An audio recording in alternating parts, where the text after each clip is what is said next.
10th, 2025 meeting of the Municipal Code Enforcement Board is now called to order. If everybody would please stand for the Pledge of Allegiance.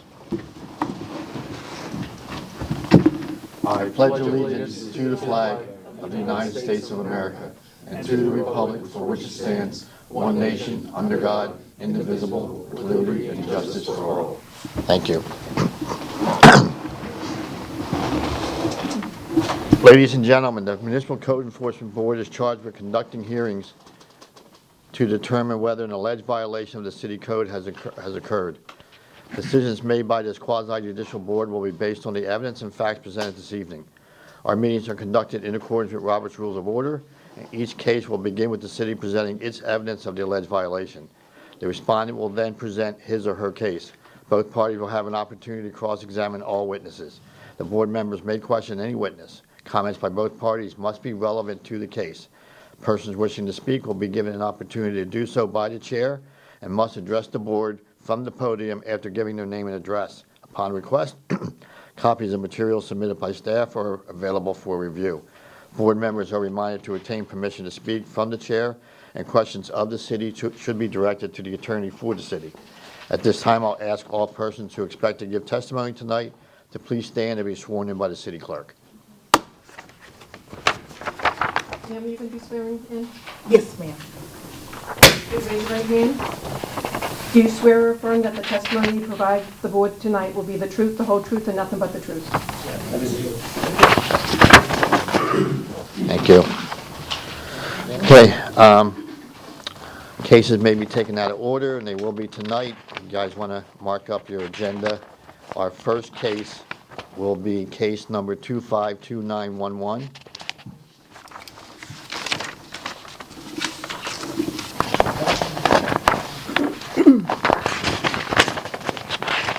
Second case will be 252866. 286. It's on the second. Yeah, I got it. Third case will be 252930.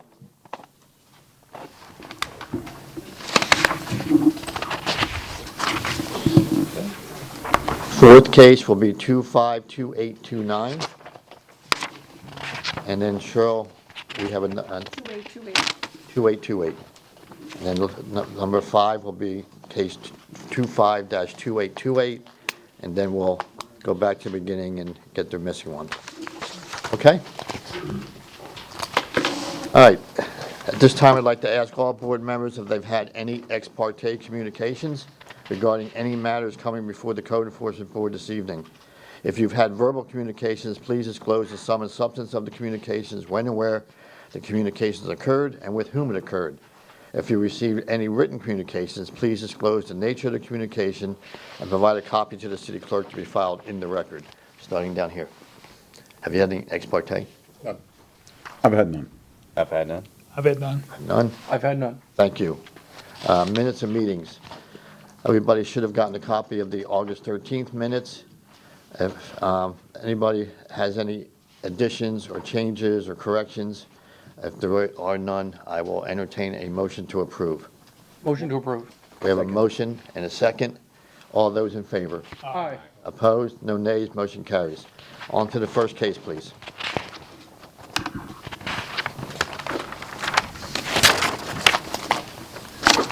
First case is case number 25-2911, City versus Edie Antonio Barbero Escobar, for the property located at 6125 Liberty Avenue.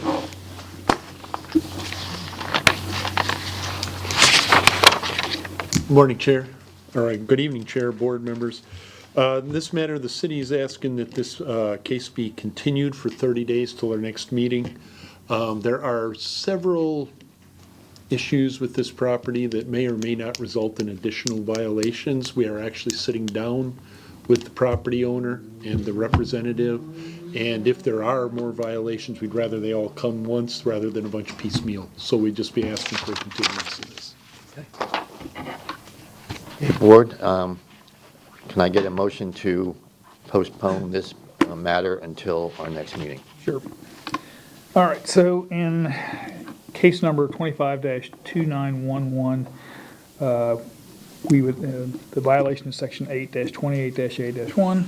I move that we, that we move the case out until our next meeting, which is October 8th, 2025. Okay, we have a motion. Do we have a second? Second. Motion and second. Any further discussion? Seeing none, all those in favor? Aye. Opposed? No nays. Motion carries. On to the next case, please. The next case is case number 25-2866, City versus Terrace Oaks HOA, Inc., care of West Coast Management and Realty, Inc., for the property located at 10325 Council's Way. This case is before the board based on an alleged violation of Section 12-620, Stormwater Discharge Controls, Section 12-618, subsection E, Stormwater Enforcement and Legal.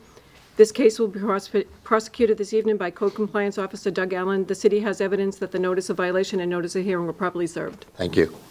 Good evening, Mr. Chairman and board members. Doug Allen, Code Compliance Officer.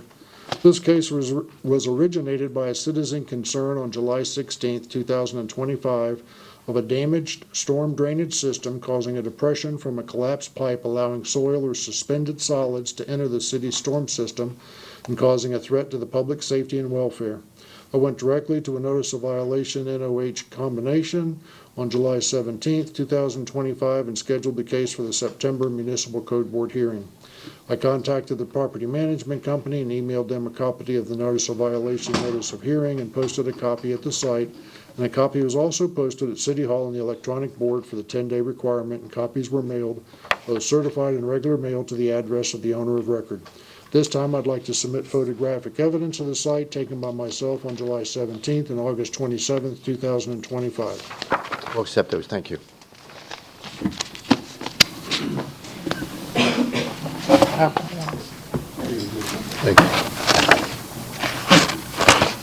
Exhibit number 1 shows the posting of the notice of violation, notice of hearing. Exhibit number 2 shows the depression. Exhibit number 3 shows the depression. At this time, the site is not in compliance, and I'm seeking a ruling. Thank you. Any questions for the code officer?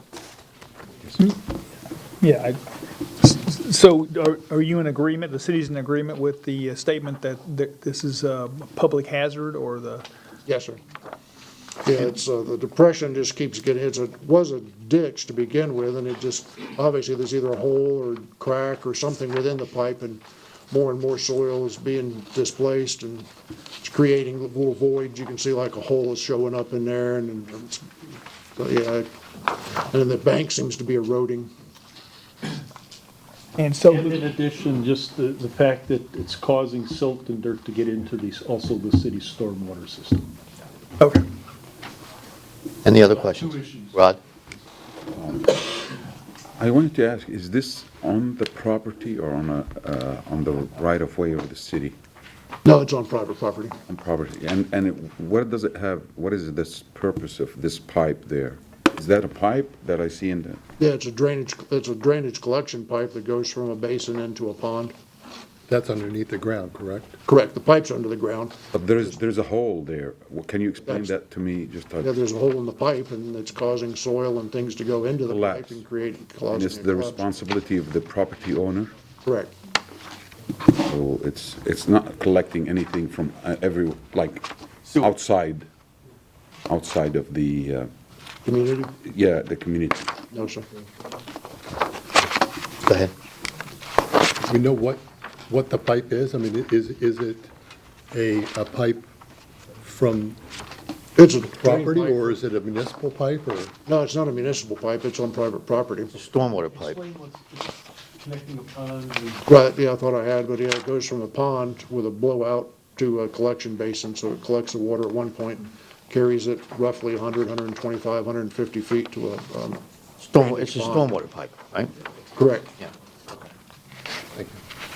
But it's collapsed and it's got a hole in it, so now debris are getting into that pipe that shouldn't be getting in there. Oh, Go ahead. and creating chasm. Right, yeah, and yeah. any communication with the property owners? I've spoken several times to the property management company, and they have sent me copies of proposals they've gotten, but apparently it seems like about the time they get a proposal and try to contact the contractor that they got it back from, they can't ever seem to get a hold of them, or nobody responds to their request once they've gotten a proposal. Okay. Any other questions? Thank you. The respondent is here. Yes, sir. Come on up, state your name and address for the record, please. James Ashworth, 10... Wait till you get to the mic. Oh, sorry. Go ahead. James Ashworth, 10328 Council's Way, in Temple Terrace. I'm one of the HOA there. Okay.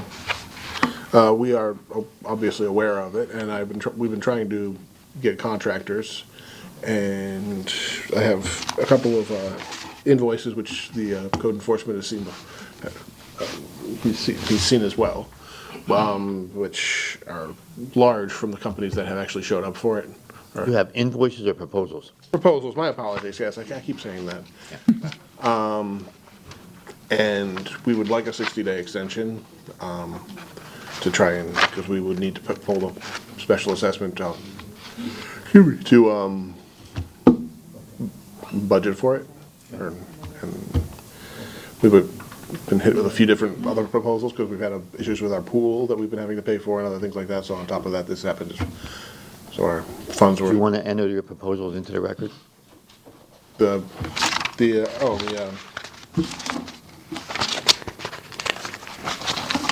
It's up to you. You don't have to. It's up to you. Oh, I have them right here, so. I have the proposals from the companies? Your choice, whatever you have. Okay.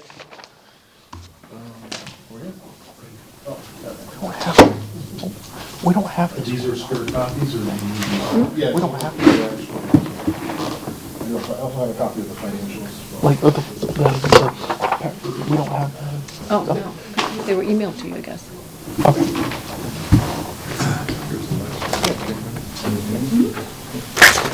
Thank you.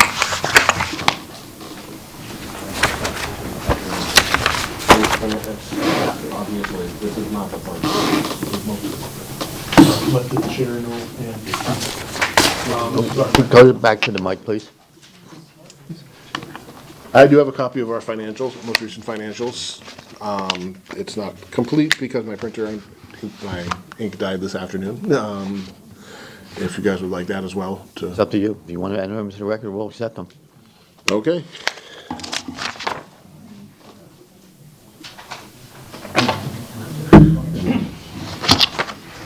Any questions for the respondent? Go ahead. not so much for the respondent, but for the inspector. Oh, okay. He was, okay. Before the, Let's get the questions for the respondent first, and then we'll bring the inspector back, bring the code enforcement officer back up. Go ahead, Rod. did you take any measures to protect, it's very simple before you do all this. I know the time you might be given, but to protect people from falling in, you can put some kind of silt around it and hazards or something to prevent people from, I don't know, I don't know the site, but it seems to me it's open to the public, so. There is cones up at the moment, but there's not, I don't know if there's I anything don't, I did- could put, So if I may, the city has put up cones and some caution tape around it. The hole it's hard to see from the picture. It's about 5 feet deep. It's pretty deep and it's very close to the right of way. So the cones are there as a precautionary measure just so people can see it as they're coming through. As you're entering the neighborhood, it's off to your right-hand side. And if you venture off the road, you will go into that ditch. It's a pretty deep ditch. But you've got cones and tape, right? Correct. Okay, so the answer is yes. Yes, they do have, okay. Any other questions for the respondent? Go ahead, Rod. So you're representing the HOA or the Yeah, I'm on the realty HOA company? board, yes. Okay, so this is something that the funding would have to come from the people that live there, is that? yes. Okay, But we'd have to. okay, thank you. Any other questions for the respondent? Okay, you can have a seat, sir. All right. We're back. We have a question for you. Is it possible for them to cover the pipe in some way to prevent silt and other debris from entering the pipe as a temporary measure while they're waiting for their contractors to schedule the work? Pipe's not visible, just the holes and depressions that are showing up, so I'm not sure how they would go about doing that would be secured. Trying to prevent further damage to the system. Thank you. Go ahead. Well, that's along those same lines. What's the risk of this to the city if it's left unattended? If it's left unattended, it would just be a matter of getting backwash possibly into the city storm system. Okay. And somebody falling in the hole. Well, right, yeah, And the liability. liability, but, But that's on the HOA. right. Okay, thank you. Sure. If there's no other questions, I will entertain a motion. Rod?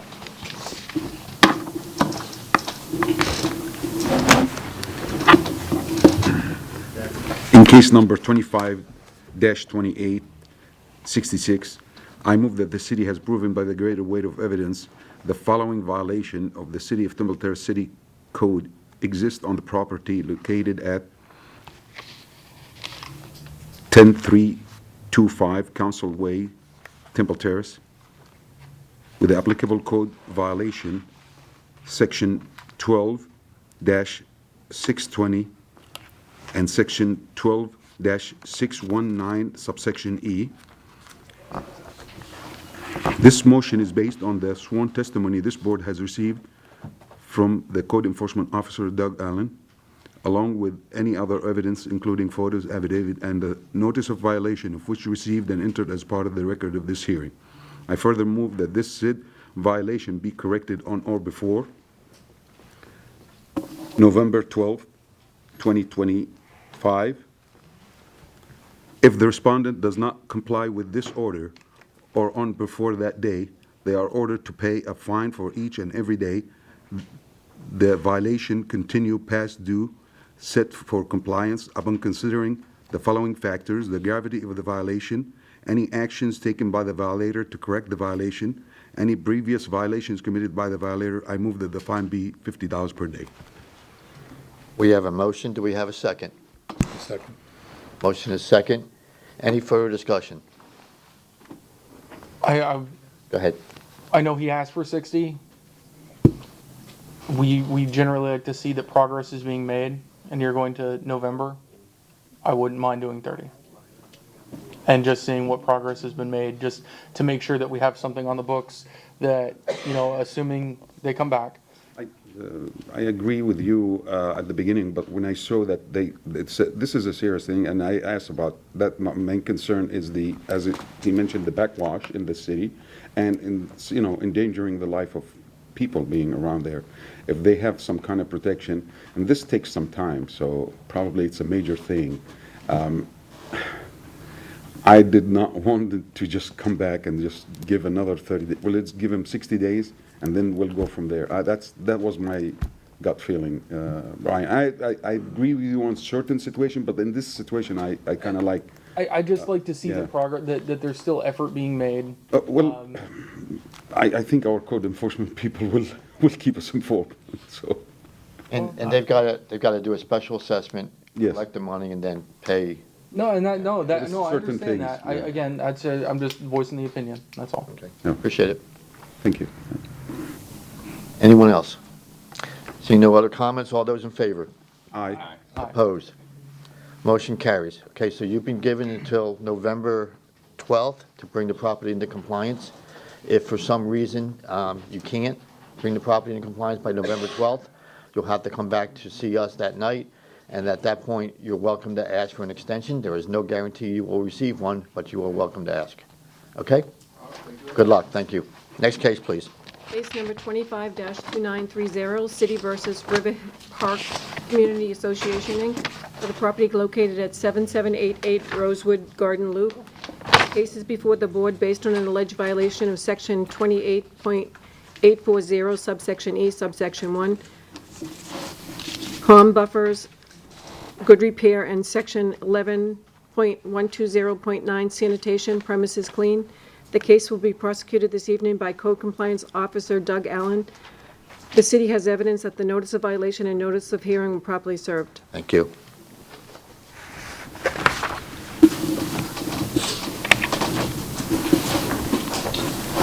Good evening again, Mr. Chairman and board members. Doug Allen, Code Compliance Officer. This case was originated by me on July 22nd, 2025 for damaged and missing vinyl and Simtech fencing. I prepared a notice of violation on that date with a reinspection date of August 22nd, 2025. Posted a copy at the property, and a copy was posted at City Hall for the 10-day requirement, and copies were mailed both certified and regular mail to the address of owner of record. My reinspection on August 25th, 2025 showed no change, so a notice of hearing was prepared on that date, and the case was scheduled for the September Municipal Code Board meeting. This is the new D.R. Horton subdivision on Temple Terrace Highway. Due to the storm last year, the required perimeter buffer fencing surrounding the site that was part of the approved site plan was damaged, and much of it is no longer in place. At this time, I'd like to submit photographic evidence taken by myself on July 22nd and August 25th, 2025. We'll accept those, thank you. I was looking at the picture.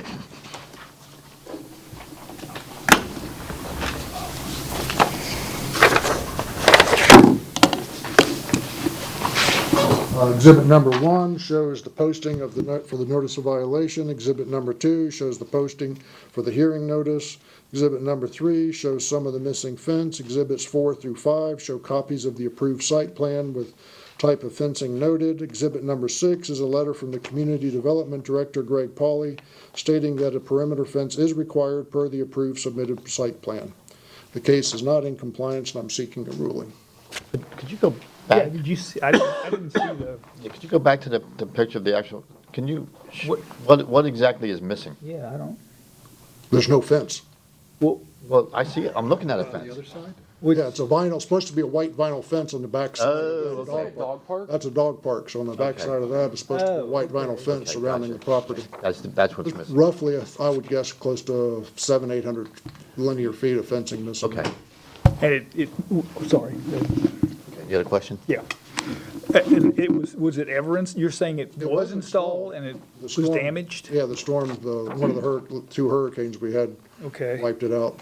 And the second violation is something about, Yeah, that's- they have some gone storms. around and picked up a lot of the slats, the white vinyl Okay. fence slats, and stacked them in a stack there, but concerned with hurricane season being here, that those things could Yeah, just yeah, blow yeah. around and go anywhere. So that's the the debris, second the debris from the the fence being Oh, yeah. damaged. Thank you. Okay, I got you now. All right. Any other questions for the code officer? Thank you. Is the respondent here? Want to come up, want to vote through? Have you guys been sworn in? Have they been sworn in? Yeah, they were both sworn.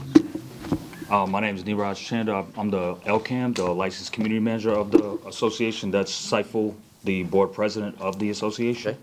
I have been in contact with Doug throughout this process. I took over managing the community earlier this year. They turned over from the developer in end of December, start of January. And the hurricanes were last year. Part of the issue is that the insurance that was put in place does not cover that type of fence. And also, obviously, that means that funding has to come from the homeowners at this point. But the other part is what we've been in communication with planning about is changing that type of fence to a metal fence that can withstand those winds, instead of putting a fence back in that they're going to end up having to pay for again. Problem with that is because it's already submitted on the landscaping survey, or what was submitted on the site plan, it needs to go through the site modification process.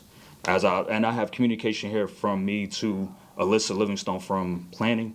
Also have pictures regarding the second violation of the slats. We've removed those as of Friday of this past week, and I have those pictures here with me as well, of the before and after, what it was before and after we've already removed it. So we are going through that process with site modification. That's kind of what is adding to this delay. And that's where our process is at. We're also trying, that site modification, we're trying to change what is allowed on the north side, I believe, is Simtech. Along 78th is Simtech. We're gonna we have no problem keeping that. The problem is in the front, it's closer to, what I have here is 972 feet, so it's closer to 1,000 feet up in front, the entrance from Temple Terrace Highway, which is what he's talking about. That picture that you saw is that entrance from Temple Terrace Highway. And then on the left-hand side, which is, there's a pond that is on the left-hand side that runs along Florida College. The board is wanting to put chain link fence in that area, which originally Malik, I don't remember his last name, from planning, told us we were allowed to, but they've also came back after the fact to say that we are not allowed to. We have to go through the site modification process first, which obviously provides its own delays. And I have that paperwork here. If you want me to submit that, I can do that as well.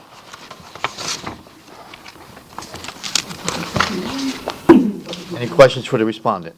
Go ahead, Bill. Just so I understand, you're saying that you're going to keep the plastic fence except in the front? Is that, Simtech is the, is The tech that? is basically the same. It's a composite fence, except it's no Right. slats. They're not the single slats like that. It's one big panel Oh, okay. and posts, which they intend to keep. But there are still missing pieces that need to be replaced there as well. Okay. But in along Temple Terrace Highway, that's the only section, which we've also already repaired a section of it, which is close to where the lift station is on site. And I actually have that estimate here, which we've already paid. They've already done the work. It's already been replaced. But ultimately, you want to have metal fencing? Exactly, in black the- railing, black aluminum Just, railing. but just along Temple Terrace? Exactly. Highway? So you're delaying the vinyl fencing to see if you can't get the site plan modified. Exactly. And we've since also put new insurance in place as of this year, which will cover it, which is kind of what the intention is. Where do you stand as far as getting the site plan in front of council? I've been in communication with Alyssa. There's the only thing that I believe she said that we are able to do this, I think admin approval is what the term she used, but I'm not sure what that means on her end. But she is saying that because it's a simple change, that it should not need to go through the entire process. Ernie, I guess that means it doesn't have to go in front of council? Yeah, I mean, I haven't talked to. Well, an admin approval would be that the third department could approve it without going through council, I would assume. The only thing that I just kind of wonder about on that, Somebody's mic, yeah. Is the fact that it was on the site plan, so I don't know whether it has to go back through city council for site plan approval. I will confirm I that. think Doug wants to clarify. Mr. Chairman, board members, I was informed by Greg Pauley, the Director of Community Development, that he felt that as long as the proposed fencing was equal to or greater, that it would be an administrative approved site plan, so that they wouldn't have to go before city council. And let us inform, what does administrative approved means? Doesn't it have to go in front of council? Correct. Okay, Another question for Doug. go ahead. So based on their testimony, they're saying that they cleaned up all the slats. Have you been by there by, but- Friday? Had been by since Friday, but I didn't think to look for that, so I'll go by tomorrow morning if it's in Okay. compliance. Okay. I'll submit an affidavit of compliance for that one particular section of it. Okay, so they're probably in compliance on the second one. Making an We're gonna assume that. Okay, thanks. One at a time, hang on. Go ahead. My understanding is, so some of the plastic fencing is up, but some of it is missing. Is the intention to replace those missing sections with the plastic fencing? Along Temple Terrace? Yeah. Right, so right now, there is a section that is along homeowner lots, at the back of the homeowner lots. We've replaced those. At the rest of it is not, there's nothing there. Right, the rest of it you intend to put up the aluminum? Correct. Okay. So let me ask you this, assuming you get your approval that you're looking for, Right. how quickly can you get it, get the rest of that fence replaced? Should be fairly quickly, depending on the contractor's schedule. We've bid it out. I have copies of those bids as well. It's a matter of doing the special assessment because it is a community that just turned over. They are going through that audit, that turnover audit that takes place, which is pretty typical. And this is where D.R. Horton is basically trying to decide how much either the community owes or they owe the community. And at this point, that also leaves them with limited funds. So then, the next solution is either going to be a special assessment or something that's going to have to result with the assessment. So we would have to obtain that money to pay for it. When do you anticipate the audit being complete? I believe the audit is complete. It's just a matter of finalizing and signing a release with D.R. Horton. Okay. Any other questions for the respondent? Yeah, I guess one more. Go ahead, Bill. So you don't necessarily anticipate a problem with funding, getting the money from the community? No, we've had town halls, Seifel has been at, can attest to that, we've had numerous town halls where the community has expressed their own want to do this. They want to have these fences put up as well, so I think that we'll get pretty quickly get that money in. Okay. Go ahead, Ron. This is for our attorney. To me, this is sufficient. They cleaned up, but I know Doug did not go. But for tonight, I can see one violation that we can, I don't know. Well, there's two until he gives it. Yeah, so what's going to have to happen is we'll rule on both of those tonight. And that's, if they're correct in what they said, he'll issue a affidavit of compliance, thank you. An affidavit of compliance tomorrow or the next day, and that will go away, but you still have to rule on it. Okay. Can I mention one more thing? Sure. So one thing that I did notice on the notice of the hearing, and I do know that he did hang him on the actual fence, but you know, maybe this might be a question. So there's the address that's on this notice. Where would I update that? Because I'm not familiar with that, and that's probably a D.R. Horton address, if I'm not mistaken. So that could be a reason why we maybe didn't get it, or I didn't get it in the mail, maybe. But this address is not the office address for the management. Well, I think that it will update itself once the turnover is complete. Okay. And you're probably correct that they went to D.L. Horton because right now they're listed as the owner. Right. Yeah, so that will fix itself once the audit is complete and the turnover is complete. Okay. Okay? Right now, there's no way to correct that because right now they are still the legal owners. Understood. Okay? One more question. Go ahead, Ron. How long do you think you can achieve this? So we are in budget season at the moment. So we will be proposing a new budget fairly soon, within the next couple of weeks. That entails a meeting, an approval of that budget, and at that time is probably where we would be levying the special assessment. And at that would kind of, I don't know if, depending, I guess, on your ruling, is how we would dictate how long it would be to get these funds from the homeowners. So I don't know how long that process will take, but I'm pretty sure that with the companies that I've gotten bids from, we can make a deposit to at least get the job done and finish it off. Once the job is complete, be able to pay it later. So, Any other questions? I just want to add one more For thing. the director? One second. One at a time. Go ahead. Yeah, so I'm the board. Name and address, please. This is Saiful. I'm one of the residents at River Park. I'm the board president. So also the boundary that's shown in the front, we are also having conversation with the city. Where is the exact place that we can put the fence? Right now, the fence is not, the existing fence, the previous fence was not on the perimeter. So because of that, some of our tree that was visible in the front, it was cut down by others. So we are also requesting to the city to give us permission to put the fence on the perimeter. So it's going to be our trees and our property is going to be safe.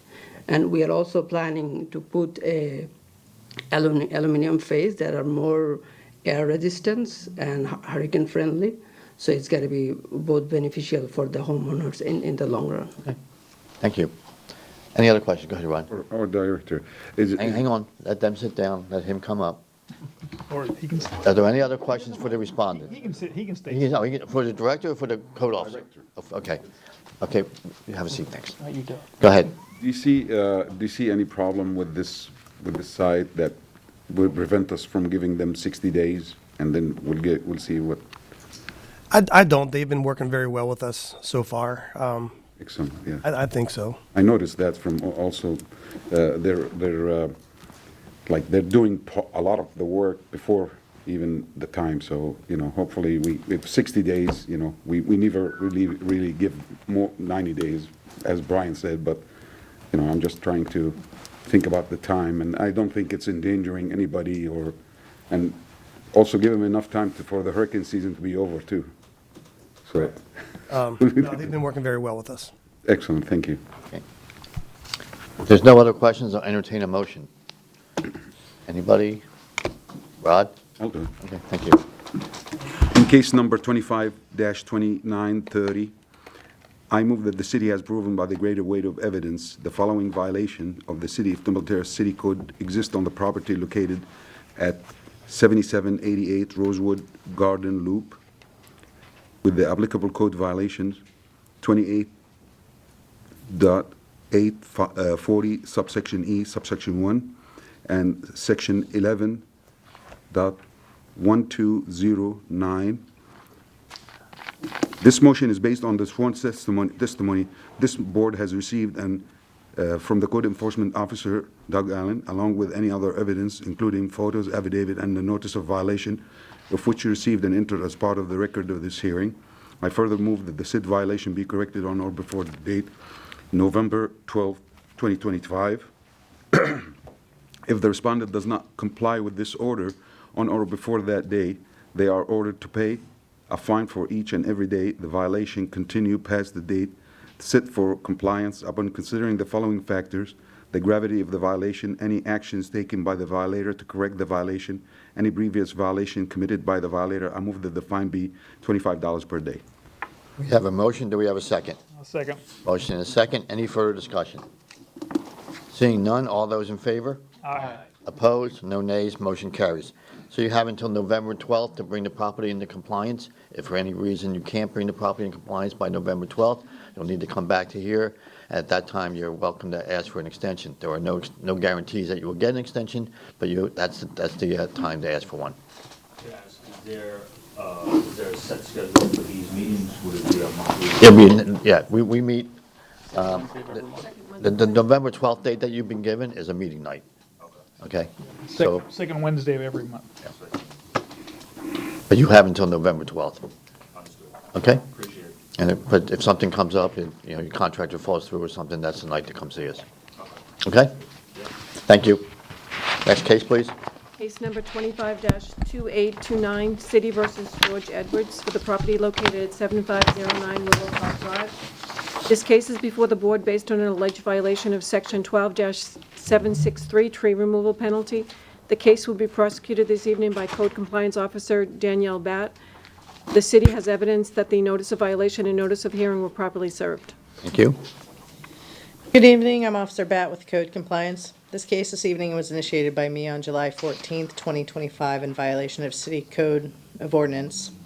The code section is 12-763 for the removal of laurel oak tree without first obtaining the required permit or approval. On July 16th, 2025, a irreparable, irreversible notice of violation notice of hearing was created for today's hearing and posted the subject property. Requested posting to City Hall on the electronic board and sent both certified mail and regular mail to the address of record. Official copy of notice of hearing was created and on August 25th, 2025 and posted to the subject property. Requested posting to City Hall on the electronic board for the 10-day requirement and sent both certified mail and regular mail to the address of record. At this time, I'd like to submit evidence for case number 25-2829 supporting the case and refer any questions to the city arborist. We'll accept that. Thank you.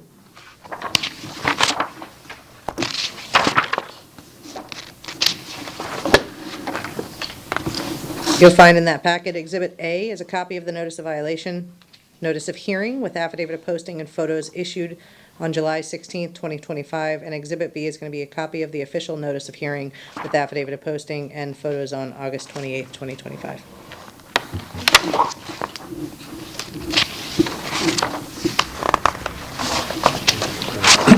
Good evening, Mr. Chairman, board members, Joe Fair, City Arborist. This first image that you see in front of you is from Google Streets.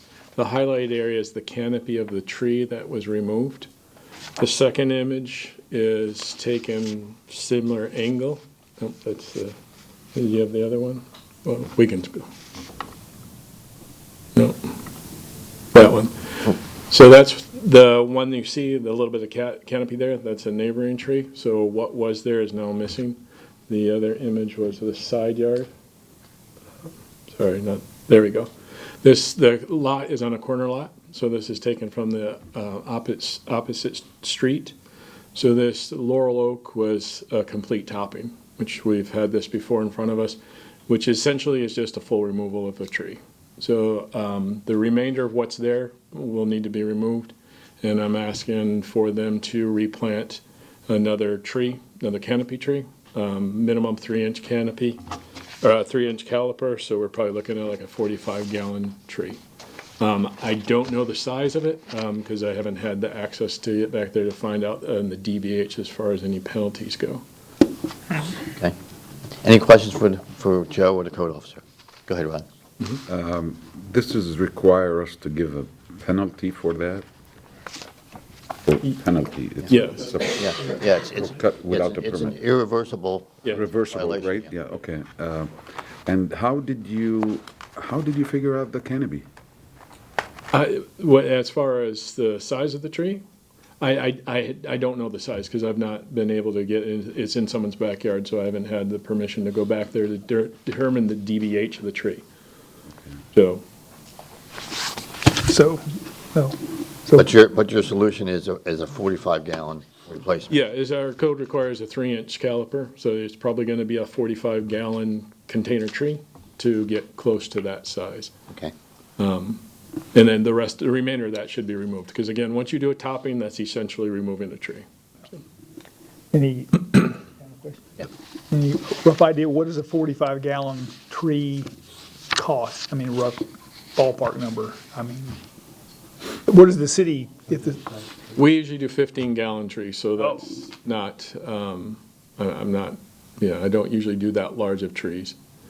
But if we're gonna go by our code, it's a 3-inch caliper.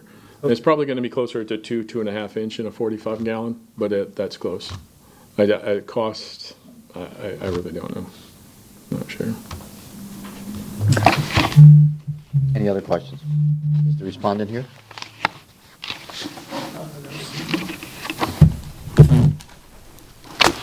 Has he been sworn in? I'm not.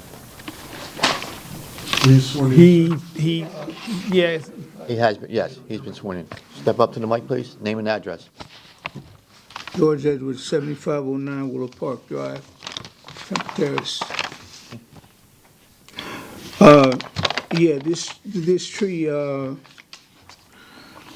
I'm guilty for not having a permit.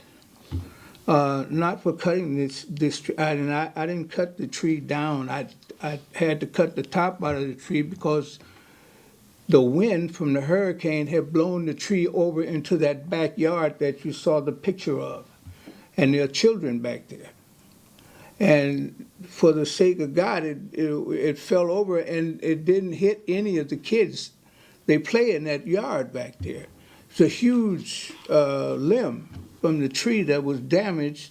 It was blown over by the wind from the hurricanes. So I had to cut that tree up in order to get it out of there. When the guy came over to top the tree off, he told me, he showed me, because the tree had came together like that. And he said, this, when this limb was blown over, it damaged the other part of the limb. So that limb was going to fall over on the house. So that's the reason why this thing, I didn't cut the tree down. The tree's still growing, it's growing, got leaves growing out of it right now. But I did have to cut, and I would do it again to keep from killing any children or killing anybody. Thing was huge. So, you know, and I, you know, there's no one who loves plants and more than me. But yeah, when it comes to the life of somebody or a tree, then I have to opt for the tree. As I say, I didn't have a permit. I didn't know I needed one. And that's it. But, you know, I don't know, you people have regulations, and okay, your regulations are fine, I'll go by them. But, you know, don't ask me to choose between a tree and human beings, because the humans are going to win all the time with me. Any questions for the respondent? yeah, I have. Go ahead. So you're saying the tree had blown down, or Yes, a yes. branch fell off? No, yeah, well, the branch It was a huge branch. They were huge. And the wind from the hurricane blew it down. It blew it over in that backyard. He was showing you pictures of that yard. It blew it over there. So, I had to do the repairs, to my fence, his fence, but that was okay. And I removed that tree. But this other limb, it was going to fall. It wouldn't have lasted in another hurricane. I can't say that it would or it wouldn't, but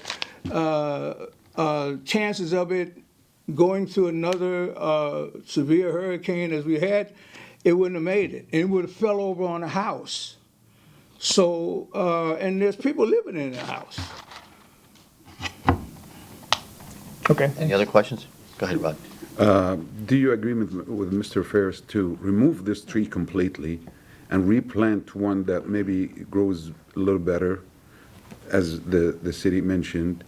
The tree is growing now. I mean, it's According got to- 6-foot leaves on it. I mean, it's According growing. to science, this tree might not survive. And Okay, you might be right. yeah, I'm with you that sometimes saving the life of people is more important than the tree, and it happened, and that's why I questioned how do we know the canopy and all that. But I take your word that you removed it because the hurricane tipped it over. But Yeah. now you're responsible for not getting a permit, and I'm trying to see what we can, if you agree with Mr. Ferris to remove it and then replant the tree there. Well, whatever you people decide, I mean, it's a creation that's not from any of us. But as I said, the existing tree is about 20 feet of it left, and there's a lot of foliage growing out of the tree. I don't know I don't know when the tree was planted or whatever, but I've lived there for about 20 years, and the house is 40 years old, 50 years old, something like that. But I have no idea. Whatever you people decide, that's it. I'm not going to argue with it because it was the tree, and it was in my yard, and to me, I didn't have a choice. And if I would have known about a permit, I'd have came and got a permit, to come saw it off, whack it off. It cost me an arm and a leg to get that done. But whatever's decided here, I'm not arguing about anything. Well, a couple of things. Number one, our arborist, Mr. Ferris, he could explain why what happened to the tree is a risk to the tree. But also, when you got someone to do this, did you verify they're licensed, insured, an arborist of any sort or any sort of qualifications? Well, no, I didn't go that far. They had a huge company truck with a name on it. So, yeah, I didn't check any credentials. He had all the tools, and he seemed to know what he was doing. Because he mentioned the other part of the tree that that needs to be taken down, otherwise it's going to fall down. It's not going to stand. The other arm was cut off, so and it was rotting. It was rotting where he cut it at, and he showed me that, and so I assumed that was it was enough. I just didn't want to get nobody. I didn't want nobody getting hurt. And I didn't want to hurt myself, so. Thank you, sir. You can have a seat. If there's no other questions, I'll entertain a motion. All right. Bill, I'll do this one. thank you. Get it started here. So,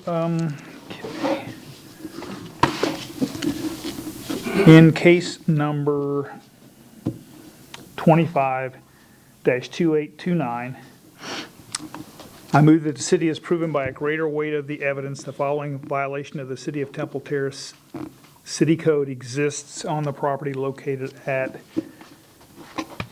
7509 Willow Park Drive. This motion is based on the sworn testimony this board has received from Code Enforcement Officer Danielle Batt, along with any other evidence, including photos, affidavits, and notice of violation, all of which is received and entered as part of the record of this hearing. I further move that the violation is irreparable and irreversible as defined by City Code Section 1-63. Therefore, I move that a fine of, and I'm going to go with, since we don't know the size of the tree, it's not a live oak, I'm going to go with the minimum fine that we can go with for 24 inches, which is $1,200, be imposed for this violation. I further move that the respondent replace the improperly removed tree by planting one tree on or before, let's see.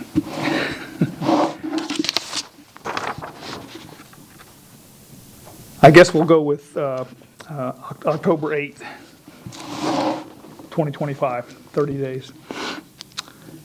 Upon considering, if the respondent does not comply with this order on or before that day, they are ordered to pay a fine for each and every day the violation continues past the date set for compliance. Upon considering the following factors, the gravity of the violation, any actions taken by the violator to correct the violation, and any previous violations committed by the violator, I move that the fine for failing to plant the replacement tree by the deadline date be $25 per day. We have a motion. Do we have a second? I have a question. No question, I'll Jeff. second. We have to, okay. We have a motion. We have a second. We have, Any further discussion? Brian did a second. now the discussion. Now we can, Yeah, yes. I'm sorry. It's okay. Go ahead. I just don't agree with the $1,200. I see the point if it was somebody intentionally went out and wanted to cut a tree to beautify his house. In this case, I see the gentleman try, first of all, it's hurricane damage. And I know he did not, believe me, a lot of people don't know that they need a permit to cut a tree. And it happened before. I hope people will hear us more and more and know that they need a permit. They need to bring Mr. Ferris to examine that tree. He could have probably, if it's diseased, if something, he could have just removed it. And it's going to be costly. That's why I'm seeing that the fine is too high. I was leaning towards 200, 250, just because we have to put a fine on this. I don't care about the canopy of the tree and how big it is, because it's not a typical situation of a tree. That's my opinion. And it's just, I agree on everything he said. I understand what you're saying, Yeah. but on the other side of that coin is, he talked about two limbs. He could have trimmed back those two limbs. He destroyed that tree. Actually, he hired somebody who did not know what they're doing. Well, Yeah, so that's, again, but he hired him. Yeah, well, I know. So that's my opinion, Hang but, on, hang on. Forget you. I'm not agreeing on the fine itself. I think it's big, because he's gonna end up removing this whole tree. It's gonna cost him probably more than that and then buy that 45-gallon, which is probably costly. So I'm trying to just balance this thank you. situation. Thank you. Go ahead, next. I question whether 30 days is reasonable, given the amount of time that it's going to take to remove the stump and plant Well, it. they can always come back and ask for an extension. That's fair. Any other discussion? Go ahead. A question. Bill, I noticed that you referred to that table there. Is that a Yeah. guideline? Or- Yeah, I guess, this was given out at the workshop that we Okay, I had. missed that one. And, maybe I need to, I guess I need to ask Joe Ferris as far as, You don't know if it's a grand tree or not. yeah, I kind of looked, I missed, it's a laurel oak. The laurel oak, yes. And it's, I don't know if it's a grand tree or, There's no way for me to tell from the photos without being next to Yeah. the tree to measure them. right, so, but, so it's either a grand tree or it's not. I mean, that's, It'd be a non-grand tree. I Okay. mean, that's my guess. I mean, without Okay. being back there, I wouldn't go as far as to say that it's a grand.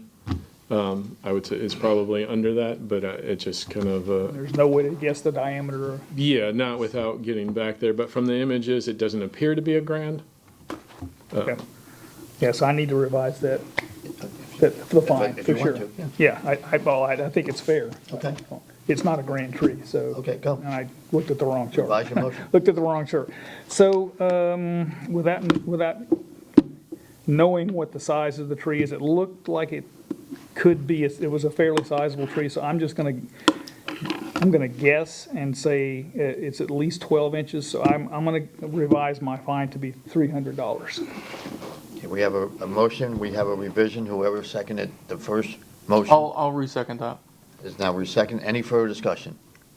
Seeing none, all those in favor? Aye. Opposed? No nays, motion carries.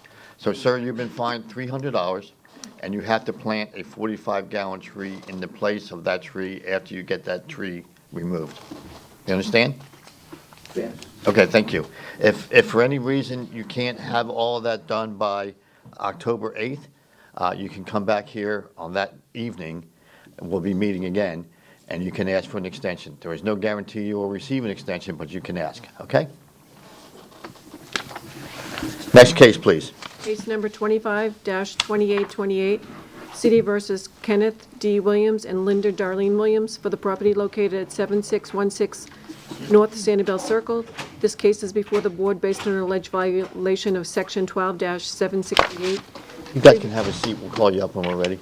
Thank Tree you. removal regulations. This case will be prosecuted this evening by Code Compliance Officer Danielle Batt. The city has evidence that the notice of violation and notice of hearing were properly served. Good evening, I'm Officer Batt with Code Compliance. This case this evening was initiated by me on July 14th, 2025, in violation of the city's Code of Ordinance.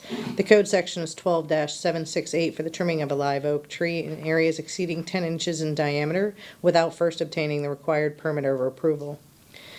On July 16th, 2025, a irreparable, irreversible notice of violation, notice of hearing was created for today's hearing and posted to the subject property, requested posting to the City Hall and electronic board, and sent both certified mail and regular mail to the address of record.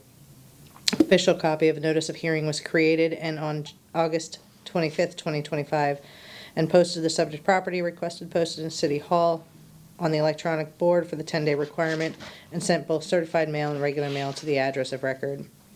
At this time, I'd like to submit evidence for case number 25-2828, supporting the case and refer any further questions to the city arborist. We'll accept that. Thank you.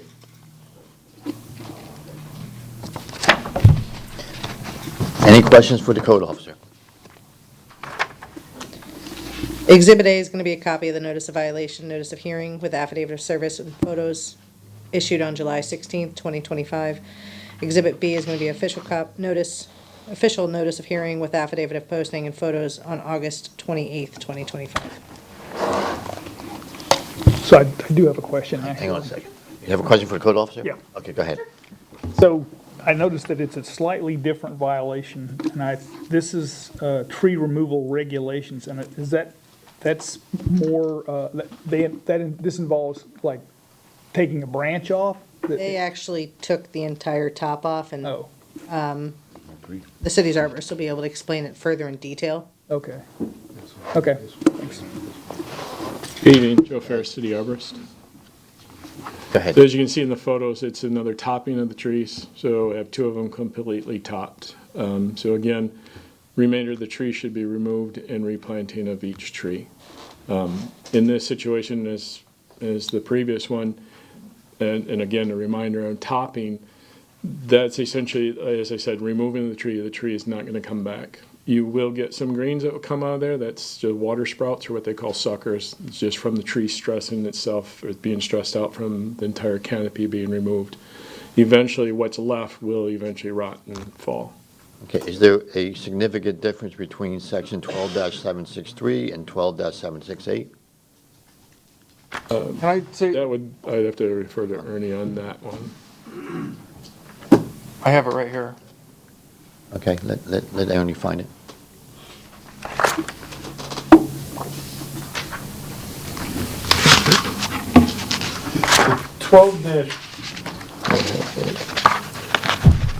(12-768),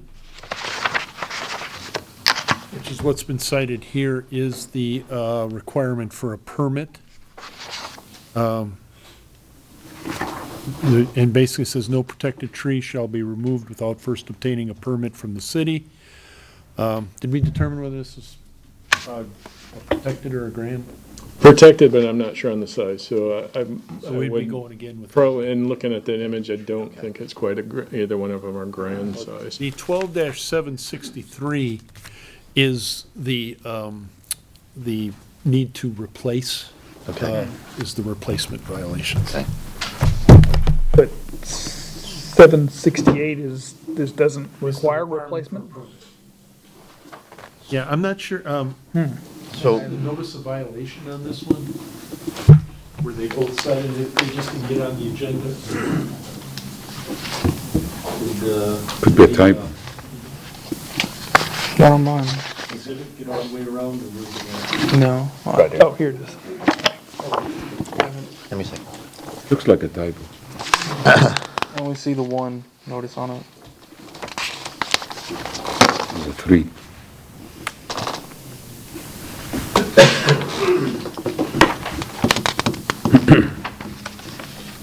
Yeah, for, It looks like 12768 was the only violation cited. need no permits, we did not see the site for the, replacement. So, Yeah. so what does that mean?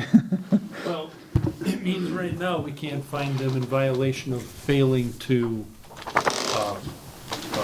replace the tree because they haven't been cited for it. That doesn't mean we can't bring that violation up law, Yeah. unless the property owner wants to deal with it all tonight. But, and we just add on.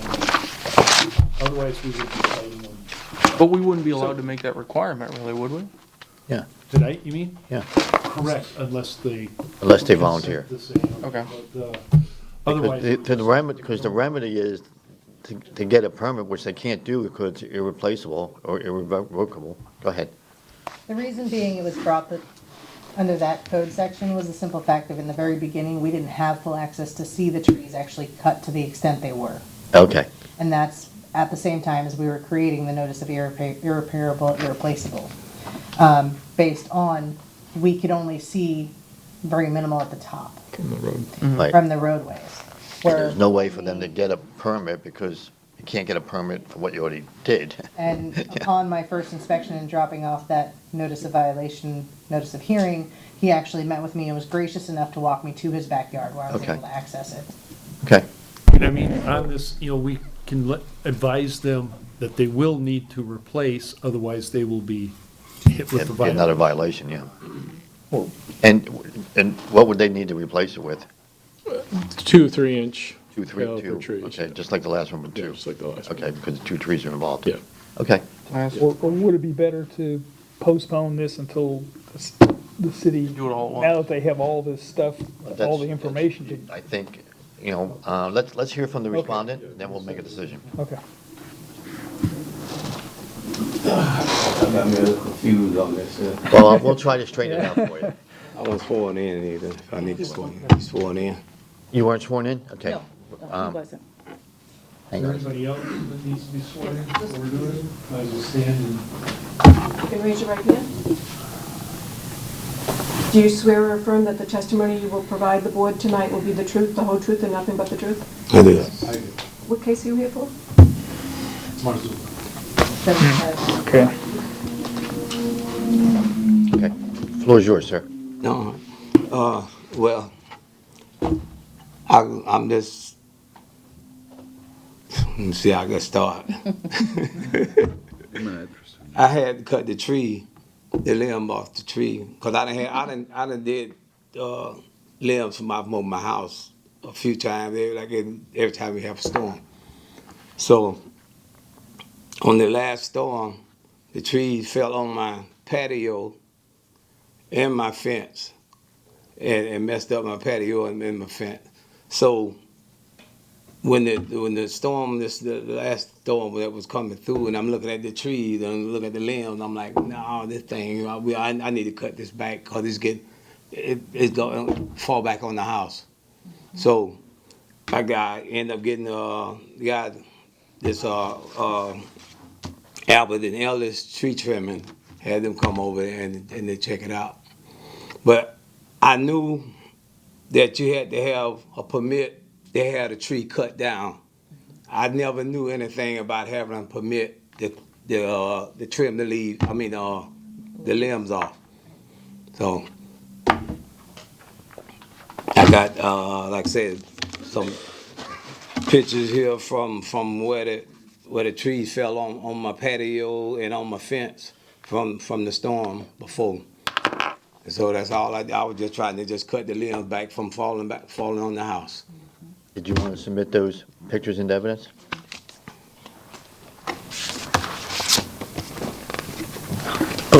Yes, excuse me, throat. I just got out the hospital.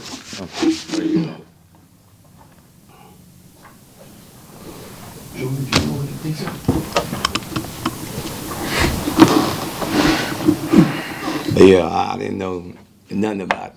Like I say, they said I had to have a permit to cut While they're trees looking at down. the pictures, I are there said, any I'm good with questions for the that, but respondent? they said about the limbs. So when you say the tree fell on your pool or On my patio. okay. The You meant big, one of the big limbs fell off. You mean the limbs, right? Yeah, one of the limbs fell off on my patio.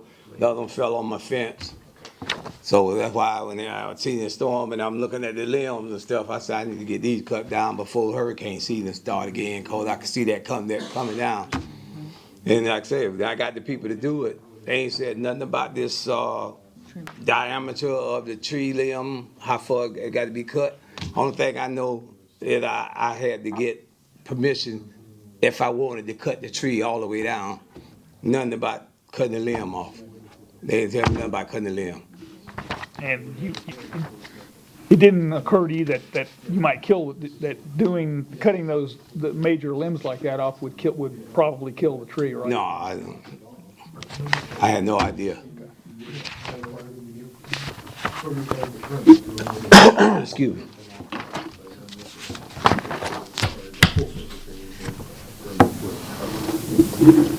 Do we want to discuss this? Okay, any other questions for the respondent?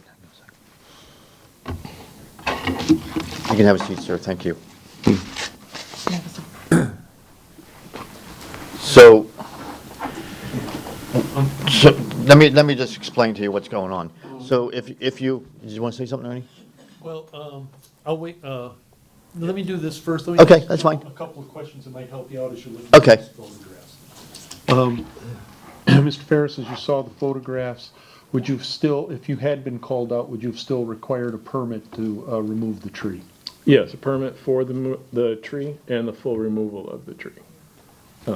But that's after looking at those photos. Had I been called out at the time to see that, then based on those photos, yes, because it probably would have left the tree off balanced. Based on, there's one particular photo in there, the large limb, and you've got all these off on a different angle. I would have approved for the removal, but it would have been the whole tree, not just cutting back what was there. And a permit would have. And a permit would have been required. You would have issued, based on the picture you just saw, you would have said, yes, you can have a permit to remove the tree. Yeah, and it would have had to been the whole tree removed. Now, if they obtained a permit to remove the tree, would they still have to do a replacement? That probably not. I mean, it's damaged, so it's not, I don't ask for replacement on damages. Okay. Yeah, I mean, I offer that we have the program for trees if you would like a new tree, so I would have done You would have that. given them a permit Yeah. to remove the tree, not to trim it the way it was been trimmed. Yeah. But you would not have made a requirement to replace it with two 45-gallon No, replacement trees. correct. So I Hang on, sir. Go ahead, Bill. thought there were two trees They are. involved, and both of them you were in the same. Yeah, when I see those pictures, there's quite a bit of damage from the storm. And again, you have large limbs come off on one side of the tree, it's going to off balance it. And then depending on where that off balance is it a threat to the structure? Is it a threat to a neighbor's structure? So had I been out there, more than likely I would have said, yes, you could get approval, permit would be required. I wouldn't have required the mitigation, I would have offered trees if they would like new trees. Okay. So. Yeah, I just want to make sure it applied to both. Hang on, sir. It applied to both trees. Go ahead, Rod. Just for Ferris, before he sits down. So in this case, Ferris, he tried just to clean up his yard and prevent anything. So in my opinion too, also what we see, it should not be any fine because that was not illegal or reversible or, you know. Well, they're that's still- up to you all to decide on that That's it. fine. Well, they're still, they didn't get a permit. Yeah, well, we're get a gonna. permit, right. Can they get a permit after the fact? No, it's Not for trees. Okay. no, that's why it's irreversible. Yeah, okay. But Okay. again, it looks like just now. There was no need for a replacement, yeah, right. Understood. So, sir, you want to say something? Yeah, cause I had this, other guy, tree service, and they called whoever that's in charge of, about the trees. And I called to have the tree, asked them, could I have the tree cut down? And they said, no, you can't cut the tree down. So now they tell me I couldn't cut the tree down. Now you telling me I can cut the tree down. So which one is it? Because they called and said, well, I checked with the Terrace people, and they said you can't not have these trees cut down. Well, you can't, not without a permit. Yeah, that's what I'm saying. But that was for the permit. That's what the people call for the permit to cut the tree down. He said, no, they won't give you a permit to cut the tree down. I have to look at my Simon, I think it is, the people that they had called, cause they ain't good. They know them or whoever it is, but they said they wouldn't give me a permit to have those trees cut down. I said these trees over here, then I'd had them cut back from my house, and I'd had them fall on my house, and I said I wanted the permit to get them cut down, but they said no. So I said, all right, we'll cut the limbs down. Cut the limbs. I spent $3,500 just on cutting back the limbs off from around the house, and that's like the third or fourth time I done had the limbs cut off around my house. But like I said, the other people called them and they said no, we won't give you a permit to have those trees removed. Okay, thank you, sir. Any other questions? Seeing none, I'll entertain a motion. Anybody? Brian? I want to get my thoughts together quick. Yes? Possibly. Can I see the thing again? The matrix? The matrix, yeah. Let me get his. No. Oh, sorry. If I may, Hang on. Let's get the motion first. well, what I wanted to point out is that the particular violation is failure to get a permit. Right. Oh, okay. So that's, I don't believe what you're referring to is relevant. No, it's still irreversible. He can't get a permit now because he's already done. Right. But the violation was only for failure to get a permit, not for cutting down the. That's why I had the question about, should we postpone this until the city kind of has their. Well, we know there's no replacement requirement now. Right. But it's not, it's still a tree case and it's still a tree permit. So it's not like you didn't get a building permit, you didn't get a tree permit. If I can, I think what's being missed here is, even though he didn't remove the tree completely by cutting every limb off, he effectively removed the tree. chopped it. Right, So he, in essence, removed a tree without a permit. right. So the matrix deals with what the penalty would be for the removal of a tree Right. without a permit. But doesn't it matter that the only violation he received was failure to receive a permit? For removing the tree. No tree can be removed without a permit. Technically, well, this might be a question for Mr. Ferris. Sorry. Would the city still like these trees to be entirely removed? Or are they healthy enough to where they could come back? I mean, you can leave them, they're not gonna come back. I can guarantee you that right now. They're not gonna come back. They're not gonna grow new limbs. They'll shoot out water sprouts or suckers. Where they're cut, we've had this, again, if this is the limb and this is a tree, you cut it where it attaches, it'll heal. You cut it at the knuckle, it'll never heal. Eventually those limbs will rot. Eventually you'll end up taking them down if they don't just fall and rot on their own. Okay. And again, going back to tree topping is essentially full removal of a tree. You've removed the tree. And is there any, from what you understand, any risk to property or people from where the trees are in relation to the? I wasn't back there to see that, but based on those images, it looks like it may be just his home, depending on when it eventually rots. Okay. Where it falls. Yeah. When I was telling you, it's the people here, Salvador Tree Service. They're the one that called the Terrace people. They had them check it out, and they said, no, we won't give you a permit. Okay. A permit, they had those trees cut down. Thank you. So I just had a question for Ernie. He said, Go ahead. hey, Ernie, I just had a question. So the confusion for me is that Joe is saying that the trees would not be, that he would have said, I'll give them a permit if they cut the tree. So I'm just missing the irreversible, irreconcilable part. I don't understand. They already did it. But he would have given them a permit anyway. That's what he just testified, that he would have given them a permit to cut the trees down anyway. So So how are we? They would be cited for failure to get a permit. Permit, that's what so if it's a permit, then it simplifies the whole, to me, it's not, it's not irreconcilable and irreversible. I mean, it is, but it's not. Because he would have given him a building permit. I don't disagree with what you're saying. In fact, Mr. Ferris and I have been having discussions along those lines in this situation. What the difference would be is you could give them time to get the permit, with and instead of it being, just a fine, one-time fine up to whatever, you can give it, in this case, you could, and I think that maybe that's the point I'm trying to make that I wasn't catching, is that, they, in this case, instead of it being like a one-time fine, you can do the daily fine instead for them to get the permit that was necessary. Yeah, we could give them the 30 days to get a permit and then Yeah, do and it. then a daily fine if they don't. Can they get, but we just heard they can't get a retroactive permit. Wait, can I ask what's the cost of a tree permit? $65.50. But they still need to get a permit, and they still need to get, and in Joe's opinion, those trees need to come down because they're gonna die. Yes, based again on those photos, that I would have approved that with the permit, with the full removal of the tree. Right. Just cutting off the rest of the limbs is not gonna, the rest of the tree just needs to come. So had they gotten a permit, they would not have complied with the permit because they didn't take the trees out, they killed them. Right. Now, to remove the trees. They said, okay. They said no. They said no, not to remove it. I understand, you told us that, I understand that.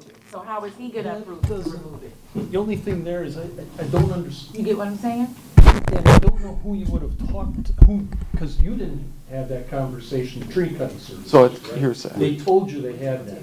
And what they're saying really doesn't make any sense, because had they called, Joe would have come out before any decision would have been made. That is why I'm a little, find that a little He skeptical. called, Salvador, he called them, and I think he talked to his dog, somebody named Joe. To have the trees removed from now, like from where we're at, would they need a permit to do that too? Yeah. So they would need a new permit. Well, they would need to get a permit, they essentially, Can they? the trees need to come down. Correct. And they need a permit to do that. Well, actually, I think Joe said technically they don't need to.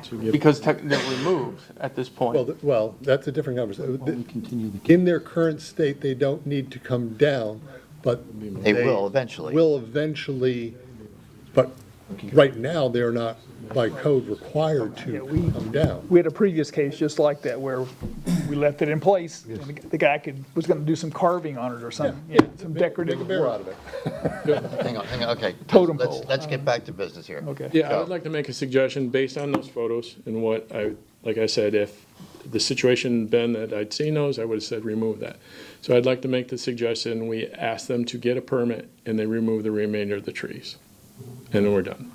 There wouldn't.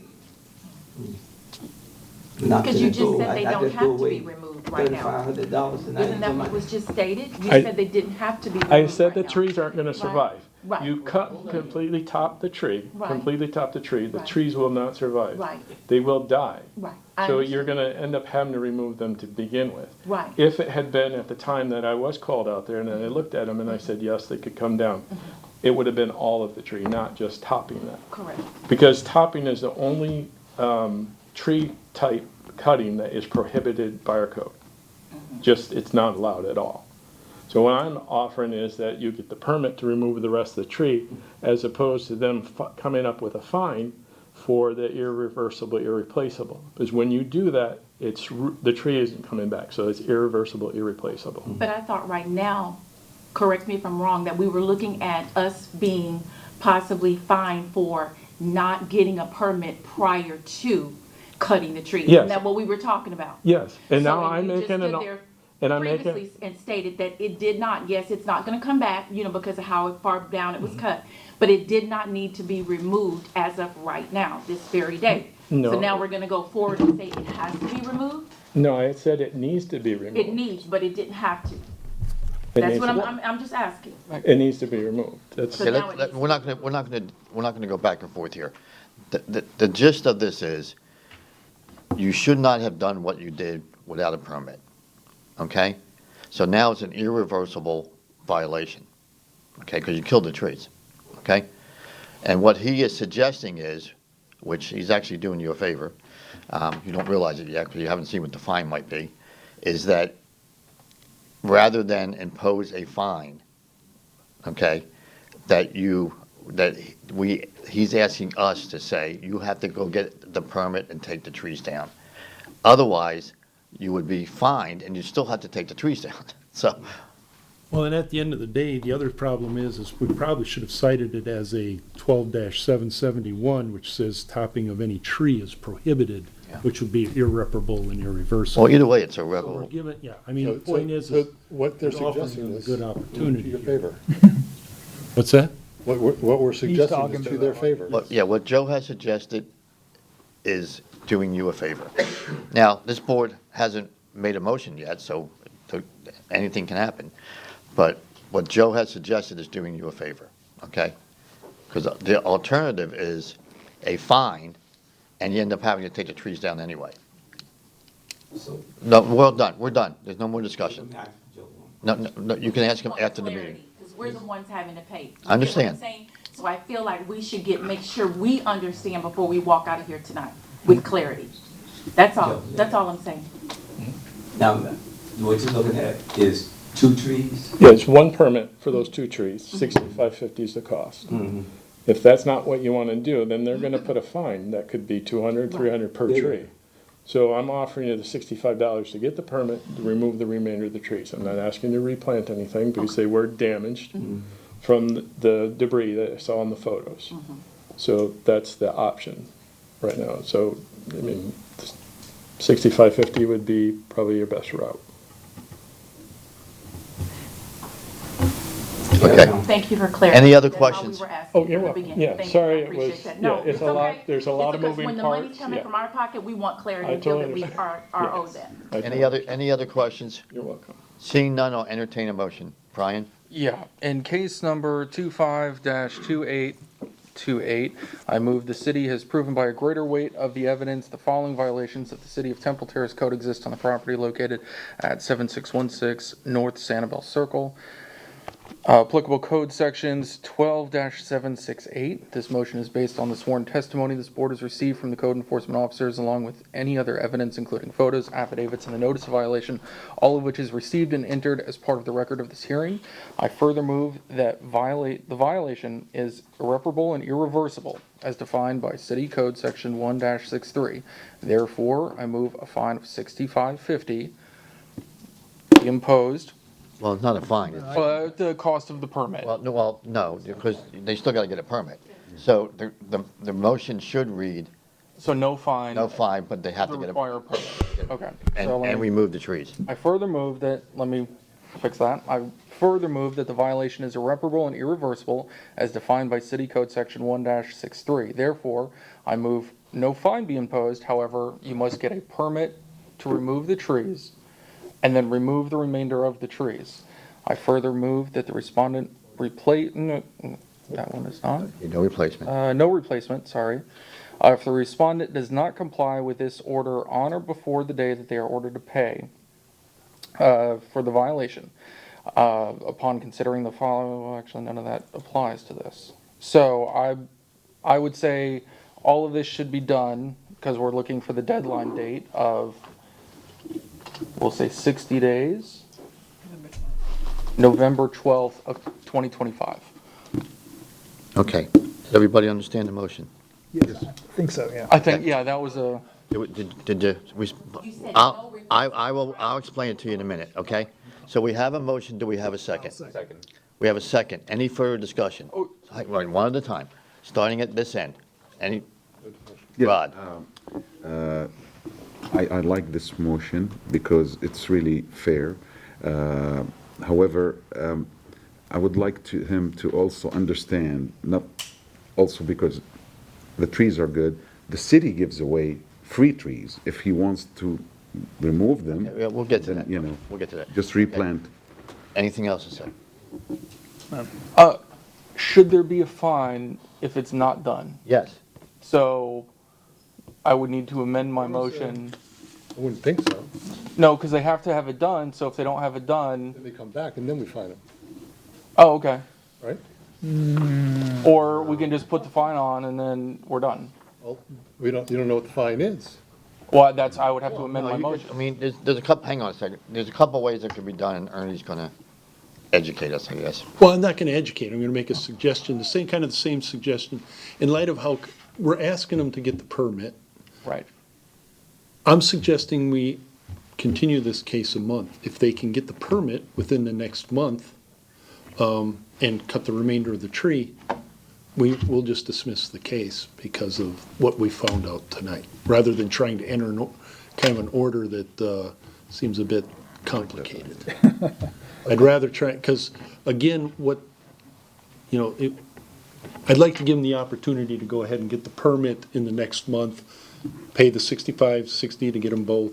There's no need for replacement, but they do need to cut the remainder of the tree. If they do that, then we'll, That's fine, we can do that, but just for their education, when they obtain the permit, is there a time period in which the work must be done 6 months. in accordance with the permit? Well, that's a building permit, I don't know if the tree permit's the same. do you think you can cut the remainder of the tree within 30 days? Joe's gonna. Joe, hang on a second, Ernie. Tree permits are the same as any other building permit. So you have 6 months? Yeah, it's good Okay. for 6 months. All right, yeah, okay, so that's fine. So the option that Ernie suggested was to postpone this case for a date certain, or it wouldn't be postponing it, it would be continuing this case to a date certain in order to give them time to get the permit. I can So- amend that. So, Okay. you want to amend your motion? I'll explain it all to you in a minute, I promise. I will amend my motion for case number 25-2828. We will continue this case until our next meeting, which would be October 8th, in which time you must obtain the permit to remove the trees, Right, and that's it. that's it. Okay, we have a motion, do we have a second? I'll second. Motion and a second. Any further discussion? Seeing none, all those in favor? Aye. Opposed, no nays, motion carries. So here's what's happened. We have basically postponed your case. Nothing happened tonight, okay? That gives you until October 8th to get the tree permit, okay? The tree permit gives you 6 months to take the trees down, okay? If you don't take the trees down within 6 months, there will be a new violation, okay? So you have 30 days to get the permit, $65 for the permit. You have 6 months after you get the permit to take the trees down, okay? That should be plenty of time, okay? No other fines or And there's nothing in the permit that says you have to take them both, yeah, and there's nothing in the permit that says you have to take them both down at the same time, okay? And you can do it yourself, or you can get somebody else to do it. I don't suggest doing it yourself, it's a big tree. But however you want to get it done, okay? Any questions for me? No, that's it. All right, thank you. Don't forget, the city gives away free trees. Yeah, Thank you for. Have a good night, thanks for coming in. Next case, please. done with trees. All right, that was cute. So our next case, guys, is going to be 253057. That was a fun one. Case number 253057, City versus Toro Jenkins and Tara Jenkins for the property located at 1315 North River Hills Drive. The case is before the board based on an alleged violation of Section 12-763, tree removal penalty. This case will be prosecuted this evening by Code Compliance Officer Doug Allen. The city has evidence that the notice of violation and notice of hearing were properly served. Thank you. Good evening, Mr. Chairman and board members. Doug Allen, Code Compliance Officer. This case was originated by a citizen concerned on July 29th, 2025 for the removal of a 20-inch diameter breast height oak tree without the appropriate city approval. On July 29th, 2025, the city arborist Joe Ferris and I met at the site and observed that the tree had been removed. I went directly to a notice of violation and notice of hearing for irreparable, irreversible violation. I posted the notice at the front door, and a copy was posted on the electronic board at City Hall for 10-day requirement, and copies were mailed, both certified and regular mail, to the owner of record. The case was scheduled for the September Municipal Code Board hearing. At this time, I'd like to submit photographic evidence taken by myself on July 29th and August 27th, 2025. We'll accept those. Thank you. I passed everything down.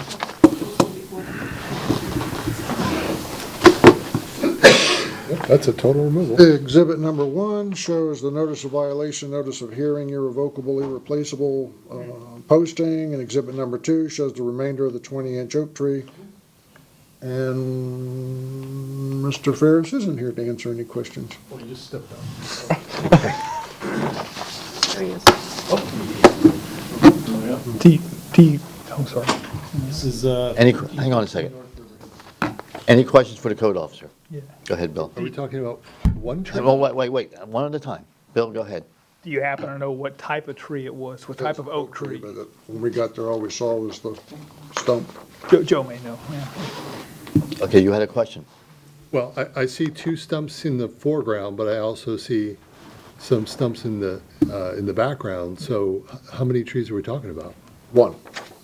The one in the front. The one where the water bottle is. Just the one, Just the one where the water bottle is. even though there's two stumps there. Yeah, it's one tree. One root system. Oh, okay, gotcha. Any other questions? Go ahead, Rod. This was no permit applied for this removal. Correct. And I noticed something, it's so close to is this a house, this wall right here?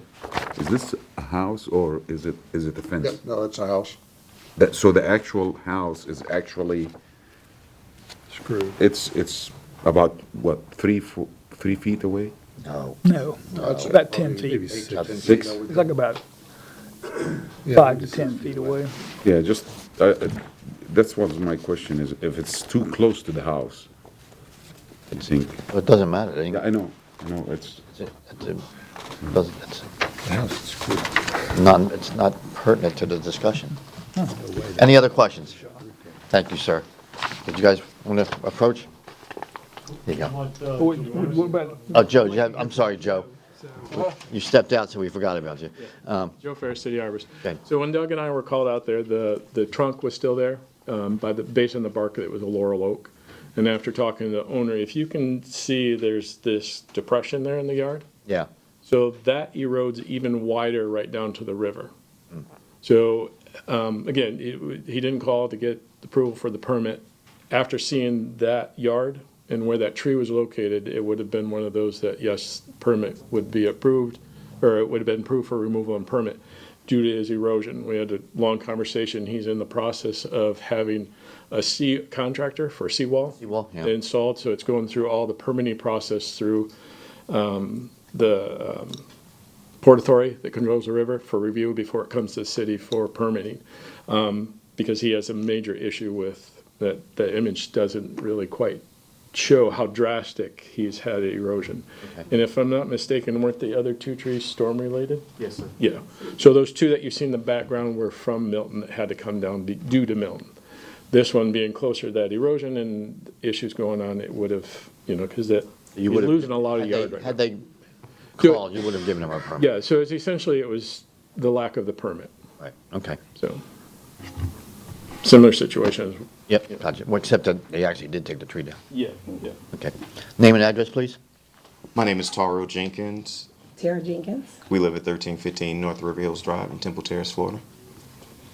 So what I'd like to provide, if we could, is a couple pictures that we took of some of the damage from Hurricane Milton. Basically, Hurricane Milton came and ravaged the entire backyard. Not only did it knock down trees onto our property as well as to our neighbor's property, which were some of our trees, but it also caused some of the trees that were still there to basically be stumps, dead stumps there. The reason why this tree was actually removed, or what even, the only reason why we removed the tree in the first place, is because we had a storm like a couple weeks in a row, and this tree was literally leaning over. And what I'll show you next is a couple pictures that we took. And as you can see, the tree is completely dead. It was really just basically a stump left. The reason why we did not call is because I was not quite aware. I knew that there was grace given to trees that were injured as a result of the hurricane, which this tree was. I didn't know I needed to call for that particular reason.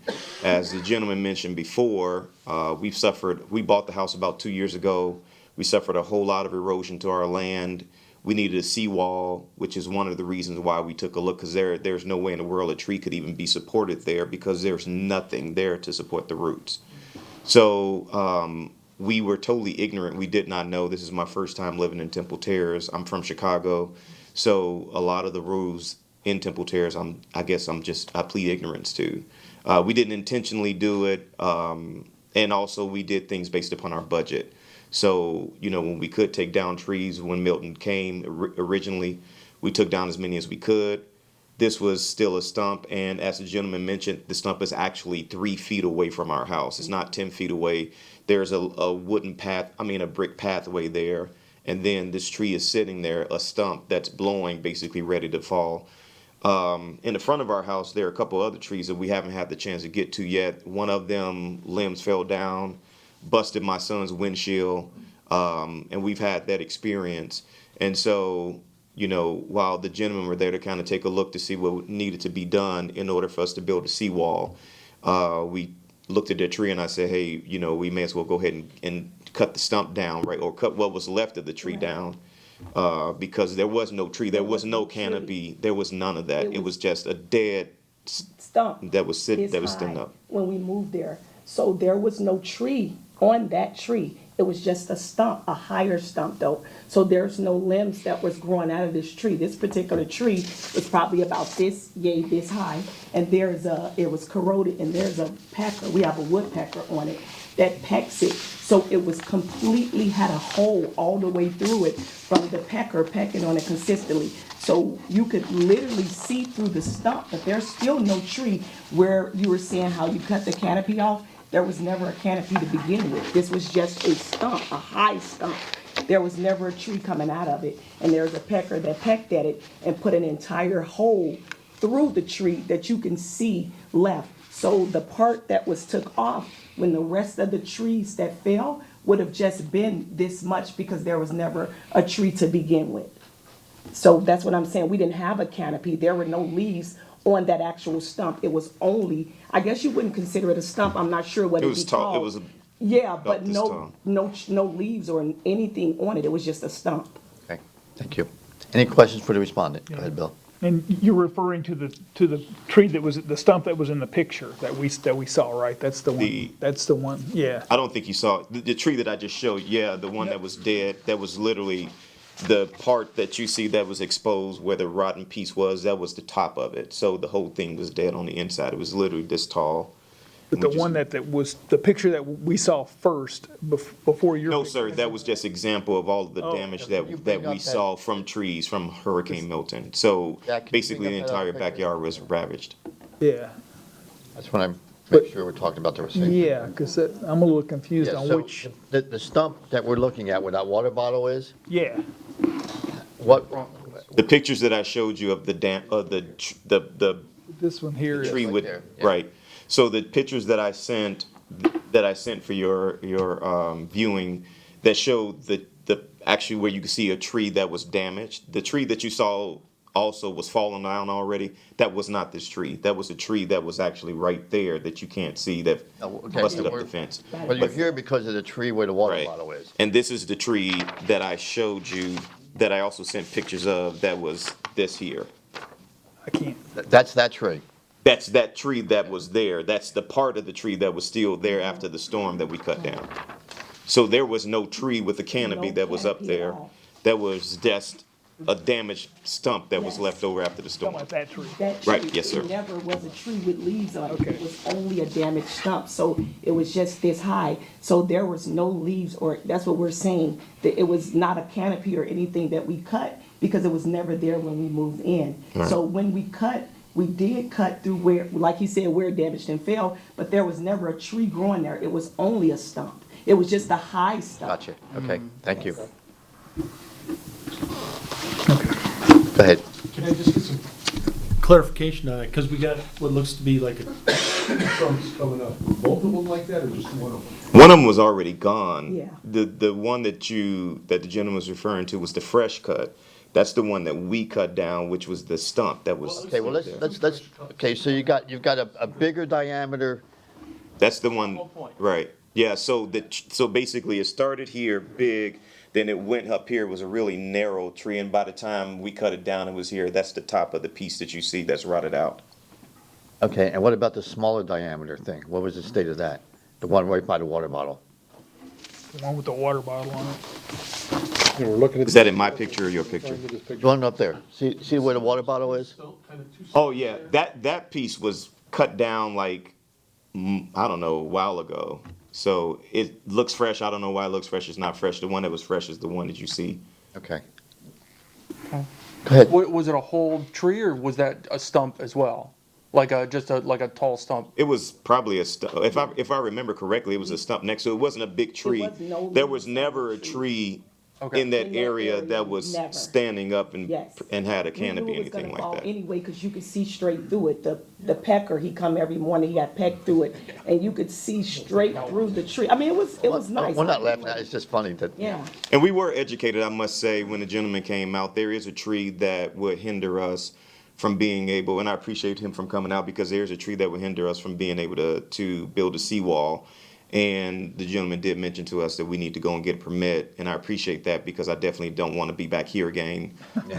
But my point in saying that is, this particular tree that we did take down was not a tree with a canopy. No. That's why I didn't necessarily even think I needed a permit for it in the first place. Understood. So, Joe, if you wouldn't mind coming on back up, you can have a seat, thank you. So, in light of the recent testimony, did you see any evidence that there actually was a tree growing there?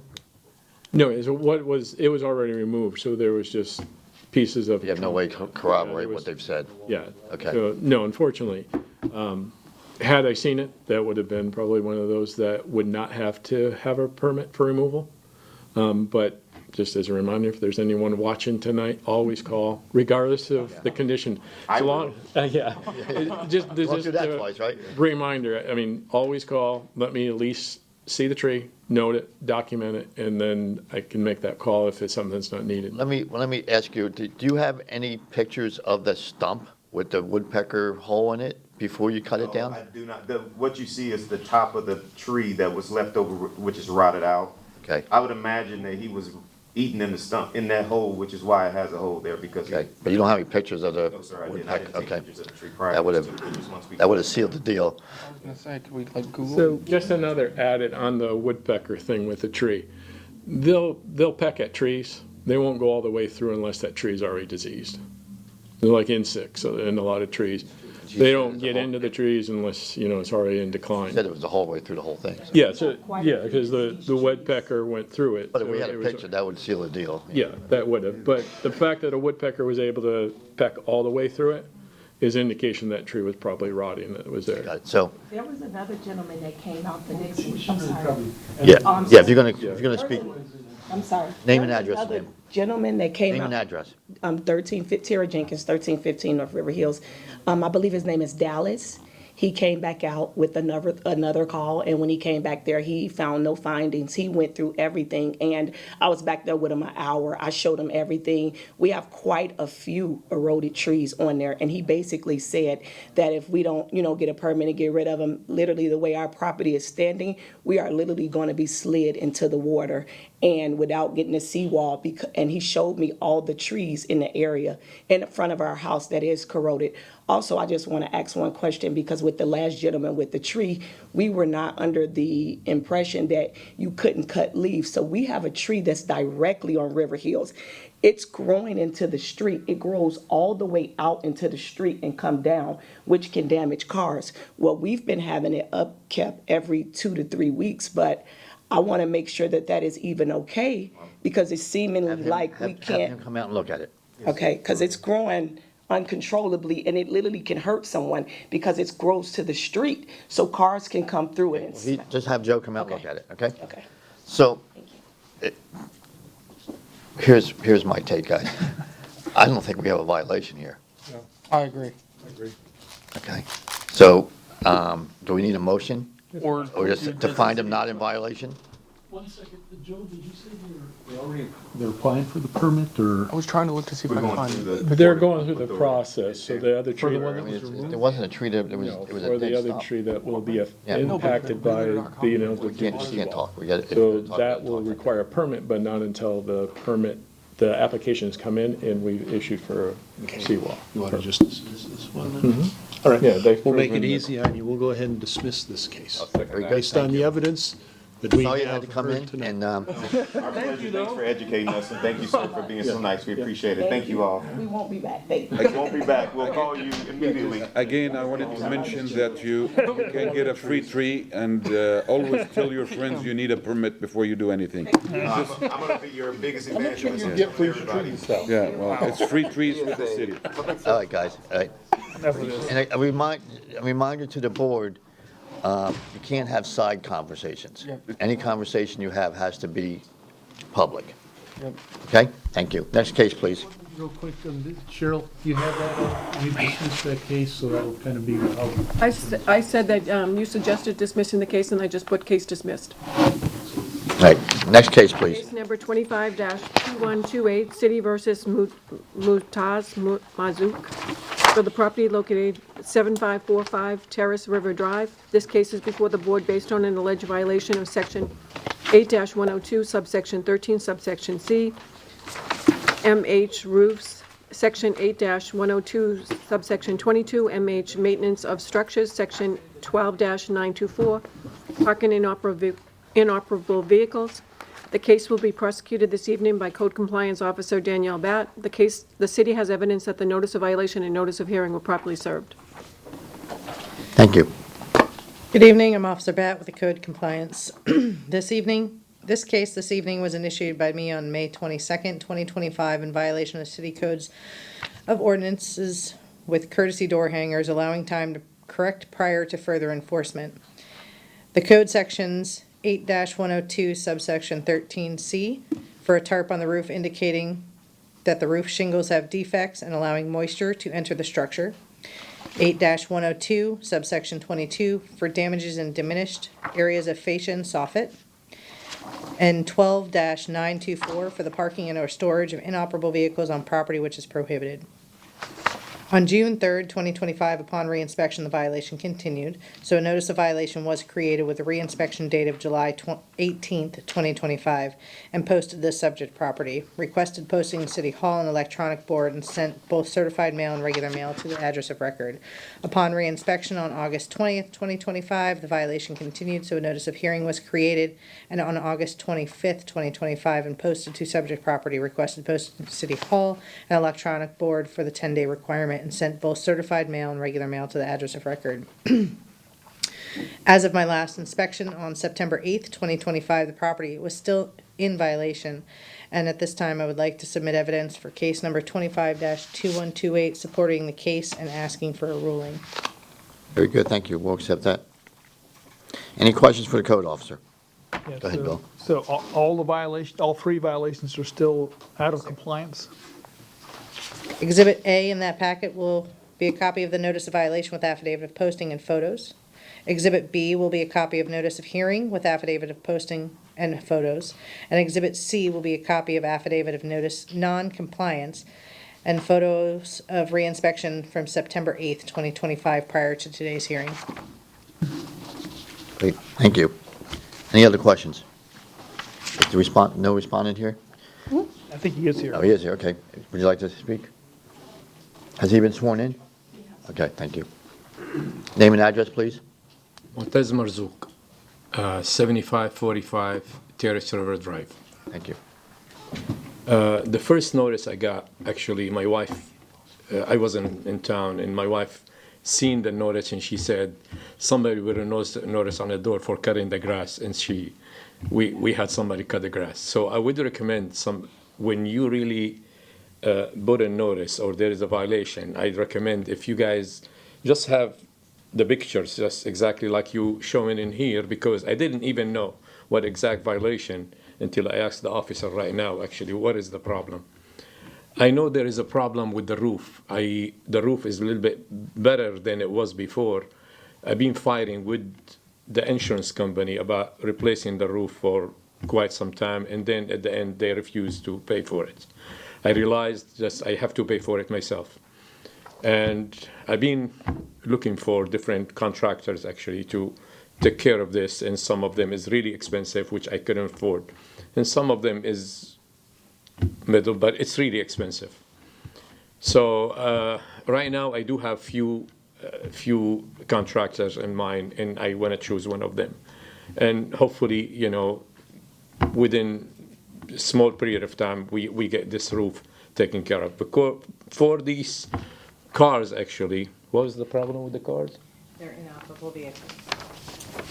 The sticker? You'll find that on the vehicles Oh, this is today, I themselves, think, right? that was actually September 8th. That was Monday. Okay. So in turns, many different things can make a vehicle inoperable. Even the sticker on the back of the vehicle can make it inoperable. It's not legally able to be driven on the road. Flat tires will make it inoperable. If you're missing an engine and I can see it, it's inoperable. So which car are you talking about? I want to say the red van and the red car behind it. I wasn't sure on that one because I can't see the tag without actually going around it, but there's a silver car as well in the front yard by the front door with the bad tags. The stickers on them are actually expired. Okay. Okay, so you're talking about the sticker. And they are valid, actually, but it's not being put in on. But we take care of that, not a problem. So I would ask, actually, this is for the vehicle will be taken care of today, or maybe it's already being taken care of. For the roof and the facial, I'm negotiating, I would say, with some contractor to take care of that roof, and hopefully pretty soon. I don't know how long, but maybe few weeks. Okay, and we would get this taken care of. Okay. Any questions for the respondent, Bill? Yeah, I believe the code officer said that this started in May. Is that when it first started? So it seems like it's been a while. Yeah, May 22nd. Yeah, May, that you've had, to me, like quite a bit of time to resolve whatever issues you have as far as getting a contractor. Well, I guess I should jump back and say, when did you learn that you were going to be responsible for the payment for the roof repairs? What date do you have? About 2 months ago. Okay. About a month and a half, 2 months ago. Okay. Yeah, and since then, actually, I've been looking for different contractors, actually, for different roofers, and every time I get one, actually, I don't know if you've been shopping for roofer, but it's really hard. It's really not. They're usually shopping for me. They come by my house and ring the doorbell. Yeah, they shop for you, but actually, it's not. Every time you get another one, you think, oh, this one is better than the other, and then you get an advertisement on Facebook or something. Oh, you get a free roof. Oh, okay, forget about that one, and let's get with this one because this is free roof. And there is some government assistance actually for roofing, I think. I don't know about it. But so you get confused. It's not really hard. It's not really simple actually to get a roof very quick. So that's why actually. And honestly, I didn't even know about the cars. I didn't even know there is a violation about the cars. I wish if there is a more simple, not codes, more simple actually, you have problem with the car. Just like you're right about the grass. Oh, you have a high grass, you need to cut it. Because actually, I'll be honest with you, my wife, she thought it was a grass issue because my grass was high at the time. And we cut it. And then I called the officer and I said, oh, I cut my grass. And she said, no, you have more problems. And I didn't realize what the problems until actually. Now you know. Yes, sir. Okay, any other questions? Do you have a rough idea when this roof repair could be done? I hope within a month. Okay. I hope so. Okay. Very good. Any other questions? Seeing none, I'll entertain a motion. Somebody? All right, I'll do this one. Thank you. I can get myself organized here.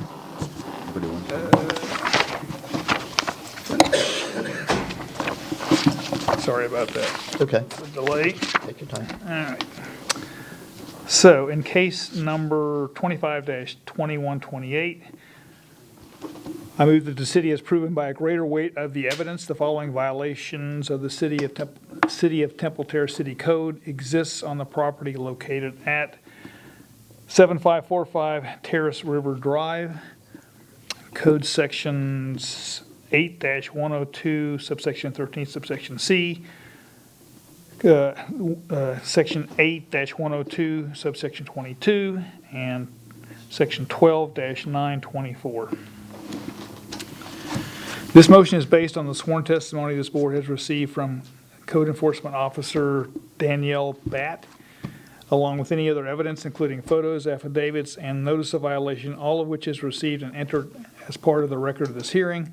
I further move that said violations be corrected on or before October 8th, 2025. If the respondent does not comply with this order on or before that day, they are ordered to pay a fine for each and every day the violations continue past the date set for compliance. Upon considering the following factors: the gravity of the violation, any actions taken by the violator to correct the violation, and any previous violations committed by the violator, I move that the fine be $50 per day. We have a motion. Do we have a second? Second. Motion and a second. Any further discussion? Seeing none, all those in favor? Aye. Opposed? No nays. Motion carries. So you've been found in violation for the inoperable vehicles, the fascia, and the roof. Okay, so you have until October 8th to bring all those code violations into compliance. If for any reason you can't on any one of those, you can come back on October 8th to this room at the same time and ask for an extension. There is no guarantee you will receive an extension, but you are welcome to ask. Okay, do you understand? Yes, sir. Okay, very good. Thank you. Have a good evening. If I fix. No, you gotta talk to the code officer after. I fix the. No, we're done. If you have questions, the code officer is the person to ask, and you can ask her out there. Thank you, sir. Thank you. Case number 25-2854. You want to take a break? Motion to have a break. Yeah, okay, it's been 2 hours. We'll Yeah, take a it break. See you guys back in a couple minutes. Thank you. Be a lineup, but We're almost there. Good. Can't taste anything yet, but I'm still.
Habib and Yvette Al Habib for the property located at 11002 Ridgedale Road. The case is before the board based on an alleged violation of Section 12-763. Tree removal penalty. The case will be prosecuted this evening by Code Compliance Officer Lori Smith. The city has evidence that the notice of violation and notice of hearing were properly served. Okay, where's Lori? She's on her way back in. Okay. Hope so.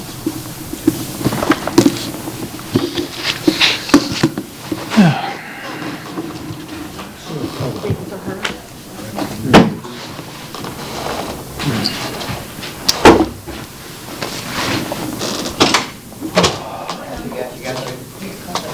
Oh, Ridgedale. I'm back on the back and forth, and that's where she's at. She what?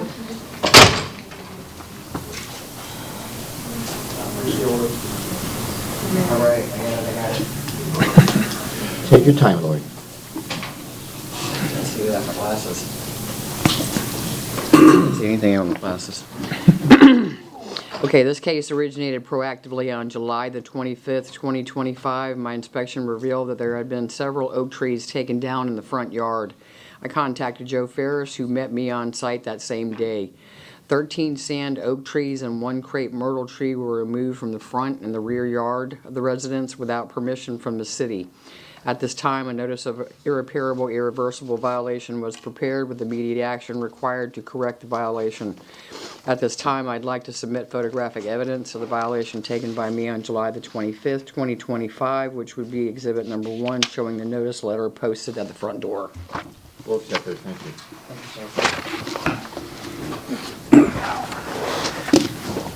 As of today's date, the site remains out of compliance and I'm seeking a ruling. Joe Ferris is here this evening for questions or concerns that the board may have. You said there were 13 oak trees?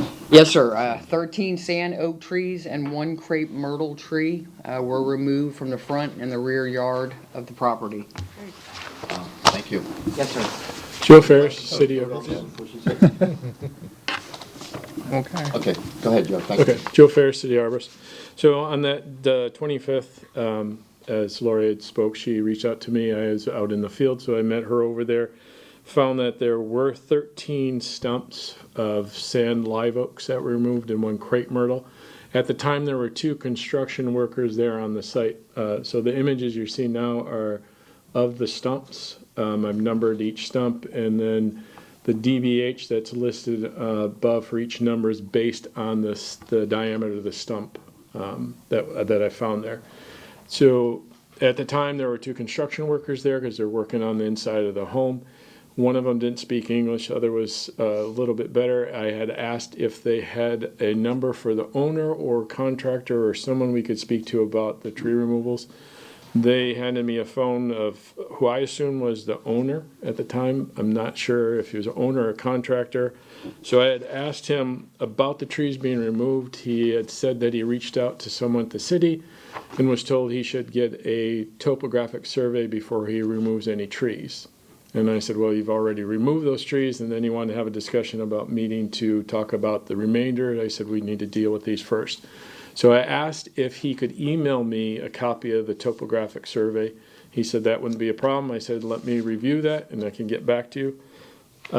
This was late morning, so after I came back from lunch, I had an email from this person. I'm, again, not sure if he's a homeowner or contractor.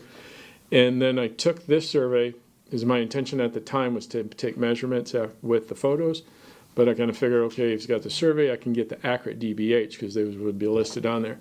So when I got back out there with the survey and tried to locate the clusters of trees that were in there, they do not match up what's on the survey. So what I've marked up is the general location of the trees that were removed. On the bottom of the survey, it was dated for original filing date of 7/17, which would have been a week before. And then there's a digital signature by the surveyor of 7/24, which is the day before the 25th that we found the stumps. So there's one of 2 things going on. They either asked them not to count those trees and they were removed before the survey, or they were were either asked not to count them and then were removed after the survey was done, or they were removed prior to the survey and they were not counted.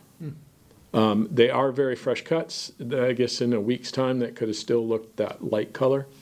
But there's something shady, in my opinion, going on. Yeah, so doesn't match. The numbers, the math doesn't match. Okay, either way, they were not included in the survey. Yes, so again, it was 13 sand live oaks, 1 crepe myrtle. You said that the total DBH is 120 inches? Yeah, total 120 inches with all of them added up. The crepe myrtle is not included in that because crepe myrtles are not a mitigated tree. They're not considered a canopy tree. So mitigation would be involved. It would need permit approval for removal, but so that wouldn't count towards those inches for replacement. Any other questions? Go ahead. I don't know where to start on this one. So I guess the first question is, what's the difference between a live oak and a sand live oak? So sand live oak and live oak are very similar in trees in the quality of the tree, much like a live oak. Variances in the leaves, and they tend to grow in clusters like you see here with these stumps. So they're generally much smaller in size, but because of the way they grow in clusters, form a large canopy when they're at maturity like these would have been. Okay. And would there have been, what's the remediation? Are they going to have to plant a Yeah, so new tree? the mitigation would be 13 trees, so 1 per each because it's residential property, and we're looking at, again, a 3-inch caliper on those trees. And then whatever fine, if we base it on the inches based on the new matrix, it would be costly because I believe that would put it in the $100 per inch for fine. So you're looking at $12,000 fine if that's the route you go. And the 3 inches, what's the gallon size on that? That would be, again, that 45 gallon, yeah. 13 45-gallon trees. Yes. Plus the fine. Plus the fine, yes. Any other questions? Yes. This is a house? This is a house, and again, they were doing remodeling, so I came back to the office. There were no permits. Dallas did go out and put stop work orders. When we were there, Lori and I were there, and we walked to the backyard to see that. The door was open. The walls were stripped down to studs, and they have a dumpster out front. Not a city dumpster, one of their own. No permits on anything? No permits on anything. So there are now stop work orders on the property for the work that's being done inside the house. No tree permits? No tree permits. No permits, period. Yeah, no permits. Yeah, for everything that's being done, there are no permits. Did you by any chance reach out to the surveyor about the trees? I haven't, no. Okay. Did you, I guess, confront the homeowner about that to say, hey, there's, like you said, the math doesn't math? Yeah, and he didn't have much to say on that. Okay. Yeah, and I don't know that he's a homeowner or if he's a contractor. Okay. That wasn't clear to me at the time, so I don't know the situation of what's going on with. Do you know? Have you talked to the homeowner that you know of? No, not that I know of. They're confirmed anyway. Yeah, yeah. Okay. Okay. Okay, any other questions? Yeah, so, Go ahead, Bill. so the $12,000 you were mentioning, that's based on each. That's based each on tree? the matrix, yeah, because I believe it falls in the 100, because it's not a grand. Right. So it would be the non-grand, and I believe that's 100 per inch for fines. If you go that route, that's. 100 per, no, well, I believe for the non-grand. Okay. Unless I'm looking at. It's 120 inches total. Right. And it's $100 per inch, that's $12,000. Okay, I got you, okay. Any other questions? Seeing none, I'll entertain a motion.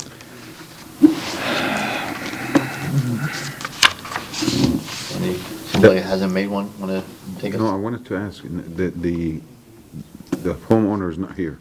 No, nobody's here. Oh, okay. Lori, can I have a question to Lori? Lori is the... Do you need it to make the motion? Yeah. Okay. Yeah. Lori, can you come up for a minute? Yeah, can I just clarify on that matrix? So they were the live oaks, so that's where the $100 is. They're just not the grand size. So, Gotcha. yeah, just wanted to clarify that. What's your question, Rod? Yes, Lori, did you see the homeowners? No, sir, I didn't. No contact whatsoever? There wasn't anybody that I saw until the contractor and then Joe actually kind of started talking to them. We were just trying to get a hold of the homeowner. And There wasn't anybody else there. Serious situation too. I don't think that they knew how serious it was. I don't think that they knew how serious of a situation that this was. Okay. Any other questions? Yes, If you'll notice, the only citation on this is the 12-763, which is the removal. The one thing that was omitted was 768, which is the need to have a tree. No, 763 is the replacement. 768 is the no permit. What I'd like to do is continue this case for a month so we can add that violation, get a new notice out to the people. for both. For the 768, 12-768. Come back, it'll be for both. Yeah, it will be for both. And hopefully we'll have the homeowners. Yeah, that would be nice too. It's always nice to have them here. We need a motion to, Okay, I can do it. In case number continue to a date. 25-2999, I move that we continue our address at 11002 Ridgedale Road, Code Section 12-763. I move that we continue this case until our next meeting of October 8th, 2025. We have a motion, do we have a second? Second. Motion and second, all in favor? Bill? I do. All those in favor? Aye. Opposed? No nays, motion carries. Next case. I think we're back to the beginning, right? Yes. We go normal. It'll be 2854. Case number 252854, City versus Robert Lawrence Estes for the property located at 9214 Overlook Drive. This case is before the board based on an alleged violation of Section 10-3 subsection B, sanitation grass weeds. This case will be prosecuted this evening by Code Compliance Officer Doug Allen. The city has evidence that the notice of violation and notice of hearing were properly served. Thank you. Good evening, Mr. Chairman and board members. Doug Allen, Code Compliance Officer. This case was opened by me on July 16th, 2025 for overgrown conditions. I left a door hanger on that date with a reinspection dated July 21st, 2025. My reinspection on July 30th showed no change, so I generated a notice of violation on that date with a reinspection date of August 6th. I posted a copy of the notice of violation at the front door, and a copy was posted at City Hall for the 10-day requirement, and copies were mailed, both certified and regular mail, to the address of the owner of record. My reinspection on August 25th showed no change. A notice of hearing was prepared on that date, and the case was scheduled for the September Municipal Code Board meeting. This time I'd like to submit photographic evidence taken by me on July 30th and August 27th and September 10th. Accept that, thank you.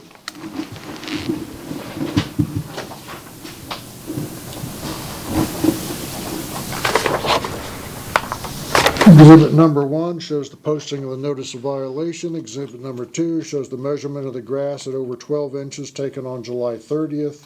Exhibit number 3 shows the posting of the notice of hearing. Exhibit number 4 shows the front yard currently. And exhibit number 5 shows the south side yard with weeds over 12 inches.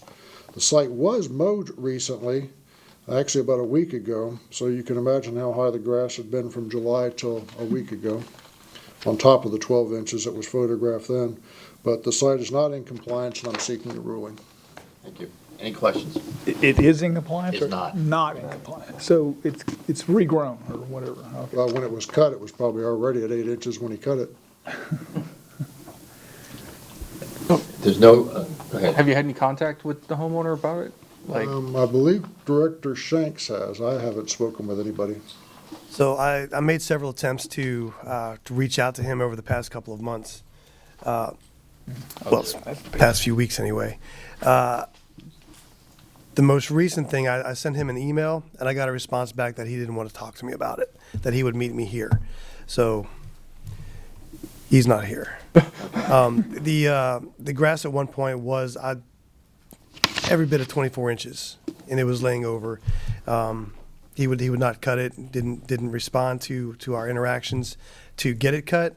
And then last week he did cut it down to about 12 inches, which was a remarkable improvement. But like Mr. Doug said, it's over 12 inches again. Good. Any other questions? Seeing none, I'll entertain a motion. I got Go this ahead, one. Ron. Right here. Okay. Or whoever, somebody. All right.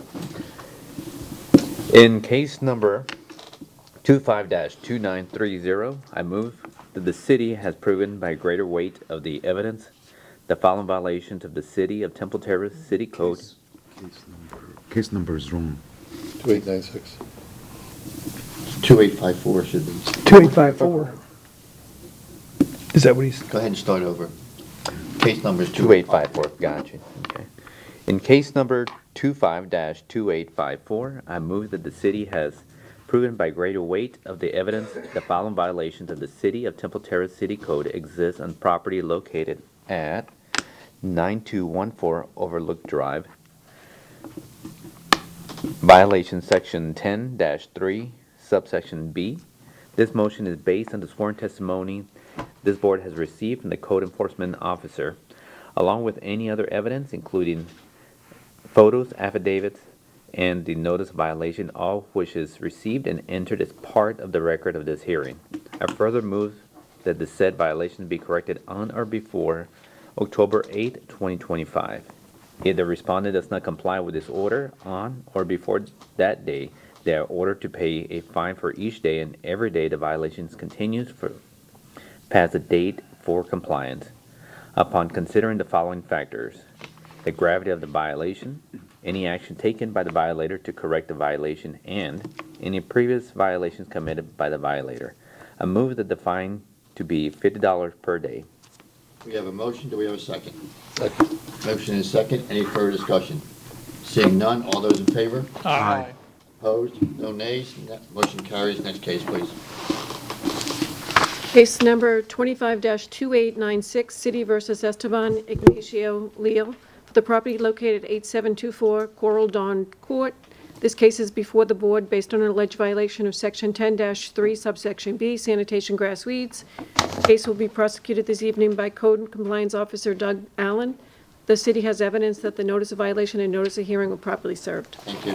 Good evening once again, Mr. Chairman and board members. Doug Allen, Code Compliance Officer. This case was originated by me on July 18th, 2025 for overgrown conditions. I left a door hanger with a reinspection dated July 22nd.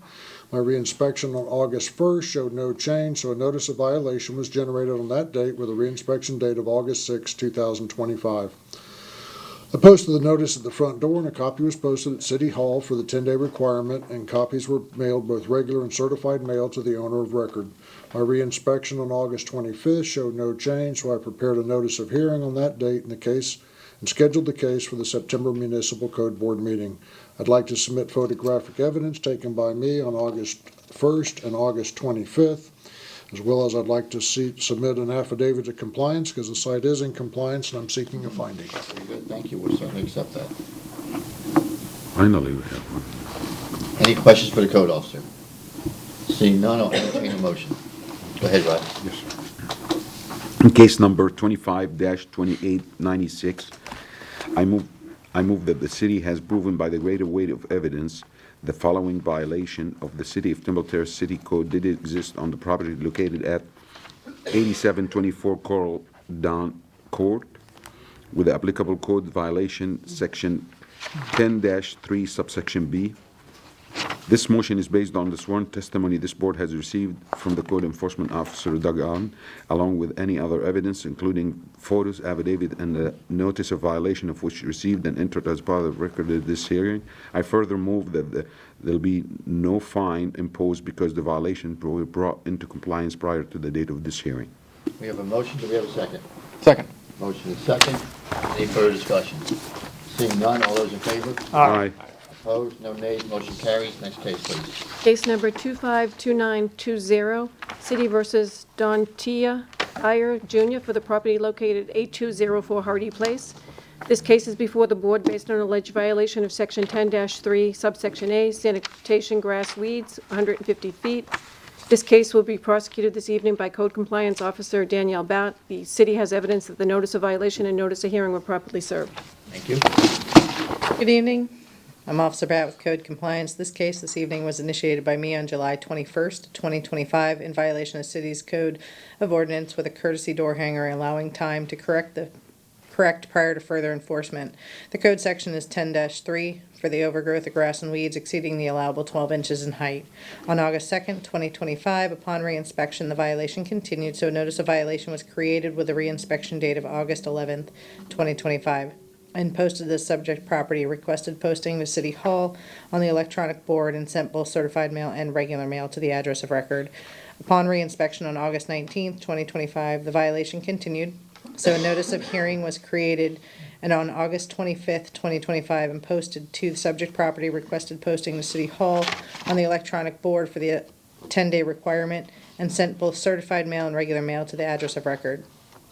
As of my last inspection on September 9th, 2025, property was in compliance. At this time, I would like to submit evidence for case number 25-2920, supporting the case, and ask for a finding of fact so I may close the case upon receiving the official order. We'll accept that, thank you. Any questions for the code officer? Seeing none, I'll entertain a motion. Do you have a question? Yeah, Oh, so sorry. it's in One question. compliance. Yes, sir. Okay, thank you. Any other questions? Seeing none, I'll entertain a motion. Got this one? Brian, thank you. Yeah, in case number 25-2920, I move the city is proven by a greater weight of evidence that the following violations of City of Temple Terrace City Code did exist on the property located at 8204 Hardy Place, Code Section 10-3, subsection A.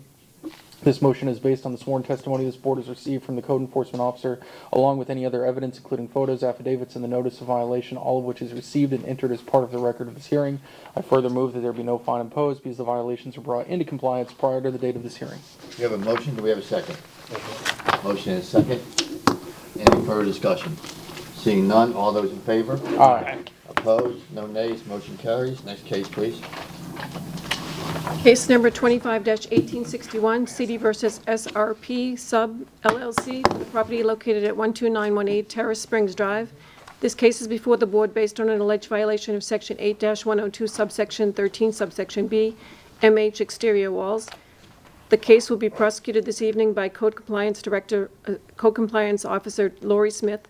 The city has evidence that the notice of violation and notice of hearing were properly served. Good evening again, Mr. Chairman, board members, Larry Smith, Code Compliance. This case originated proactively on May the 5th, 2025. My inspection revealed all exterior walls on the structure were heavily faded.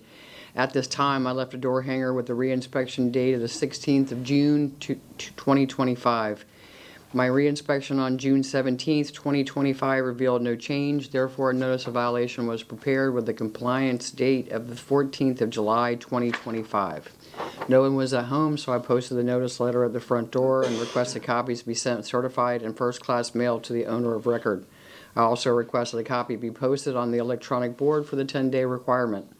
At this time, I'd like to submit photographic evidence of the violation taken by me on May the 5th, 2025, which the photos represented do not adequately show the extremely faded walls. However, I am testifying that the structure needs to be entirely painted. Thank you, we'll accept those. Exhibit number 1 shows a notice letter posted at the front door. Exhibit number 2 shows the front and the north side wall faded. Exhibit number 3 shows the front and the south side wall faded. As of today's date, the site remains out of compliance and I'm seeking a ruling. Very good, thank you. Any questions for the code officer? Go ahead. Have you had any contact with the owner? No, sir, I have not had no contact at all. It's a rental property. Oh, okay. If I may, I have had contact with the, on August 28th, I reached out to the home, the occupant. The occupant gave me access or information to contact Invitation Homes, who is the owner. I contacted Invitation Homes, got no response. The 29th, I called Invitation Homes back. I got a receptionist. They're out of Dallas, Texas. They put me on hold for a while. I got hold of somebody eventually. They told me that they would give the information to the local office. Took my name and number. I never got a call back. September 2nd, I reached out again. I got another receptionist. They apologized for nobody getting back to me, and they asked me to be patient, and then ended the conversation. This morning, I got a phone call from the local office asking about what's going on in this evening. They're also receiving violations from their HOA for the same exact thing. So they said there's an open work order on this. They don't have an answer as to why it hasn't been enacted upon yet. She's digging, the lady I spoke to today is digging into that. So Invitation Homes is aware of the violations, the local office, and what they need to do. They just haven't done anything yet. So when you say you have an open work order, does that mean they're gonna paint it, or they have what is that? I'm not sure. According to the representative I spoke to from the local office from Invitation Homes today, they have an open work order that's been open for quite some time to paint the home in entirety. It just has not happened yet, and she's trying to find out why. Okay. Very good. Any other questions? Go ahead. He answered the question because Okay, then there's no other questions. well, yeah, I looked at the photos. Okay, I'm but there's no, not sure, no, yeah. okay, is there a I'm question not or sure not? if it's, but she testified Okay, that she thank you. needs painting. There's no other questions, I'll entertain a motion. All right, I'll do it. Thank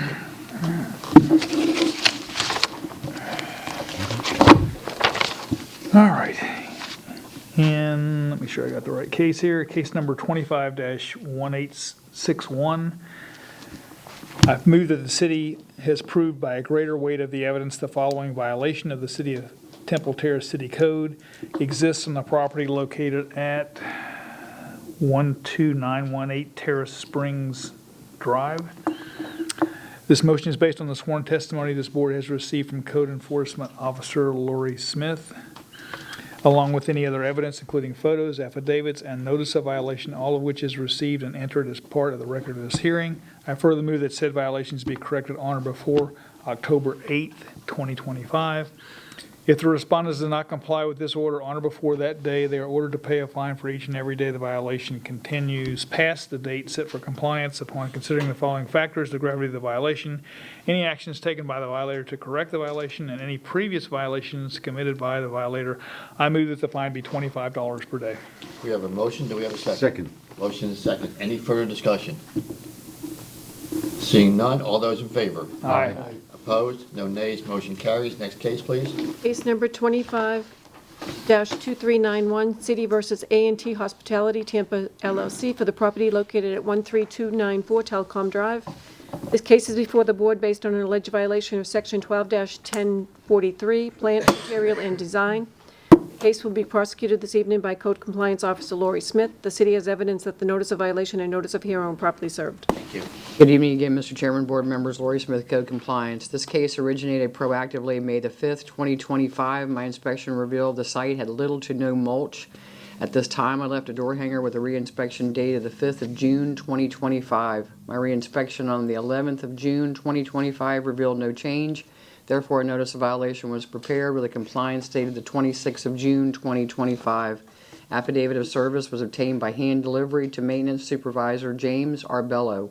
At this time, I'd like to submit photographic evidence of the violation taken by me on June the 11th, 2025. We'll accept that. Thank you.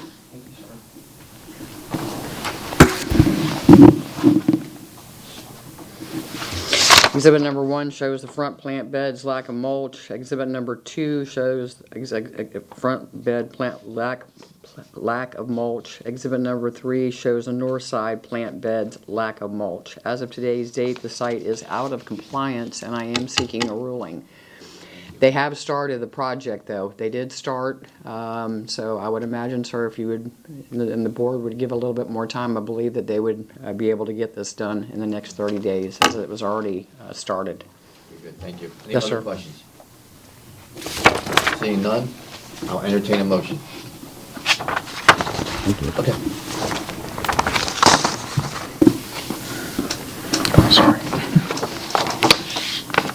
In case number 25-2391, I move that the city has proven by the greater weight of evidence the following violation of the City of Temple Terrace City Code exists on the property located at 13294 Telecom Drive, with applicable code violation section 12-1043. This motion is based on the sworn testimony this board has received from the code enforcement officer, Lori Smith, along with any other evidence, including photos, affidavit, and the notice of violation, all of which received and entered as part of the record of this hearing. I further move that the said violation be corrected on or before October 8th, 2025. If the respondent does not comply with this order on or before that day, they are ordered to pay a fine for each and every day the violation continue past that date set for compliance upon considering the following factors: the gravity of the violation, any actions taken by the violator to correct the violation, any previous violation committed by the violator. I move that the fine be $25 per day. We have a motion. Do we have a second? Motion and second. Any further discussion? Seeing none, all those in favor? Aye. Opposed? No nays. Motion carries. Next case. Done. I think we're done. We're done? Yeah. Regular cases. Yeah, okay, so now on to unfinished business. Case number 25-1872, City versus Bassam Muhammad, for the property located at 11006 North 61st Street. The deadline for compliance was extended to September 10th, 2025. An affidavit of compliance was received September 8th, 2025. Case number 25-1944, City versus Abdul Hussan and Shabani and Atusa Amiri, for the property located at 332 Sunnyside Road. The deadline for compliance was September 10th, 2025. It is still not in compliance. Case number 25-1963, City versus Perez Roy and Kathleen Sarah Lerner, for the property located at 6006 Soaring Ave. The deadline for compliance was extended until September 10th, 2025. It's still not in compliance. In case number 25-1873, City versus Broadway Corner LLC, for the property located at 10911 North 56th Street. The deadline for compliance was September 10th, 2025. We have an affidavit of compliance received September 5th, 2025.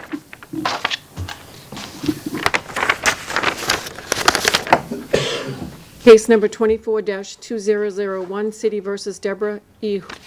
Holton and Holton Fisher and James H. Fisher, for the property located at 511 Garage Drive. The deadline for compliance was September 9th, 2025. It's still not in compliance. Can I provide a little bit of an update on that one from the building official?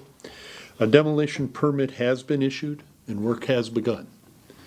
Electrical panels will be temporarily installed on plywood and posts during the construction of the new garage.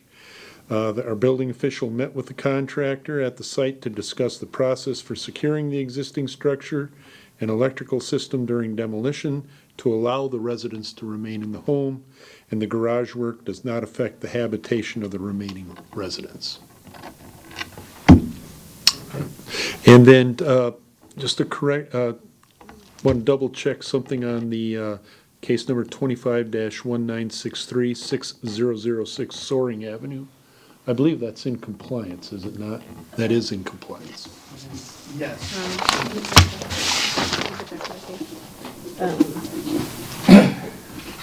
Which case number was that?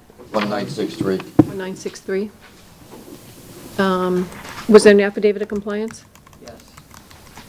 And it was for, everything that it was cited for has been complied with. There's still work to be done, but what it was cited for is complete. Do we have a date? I'll just put was issued. Yes. Thank you.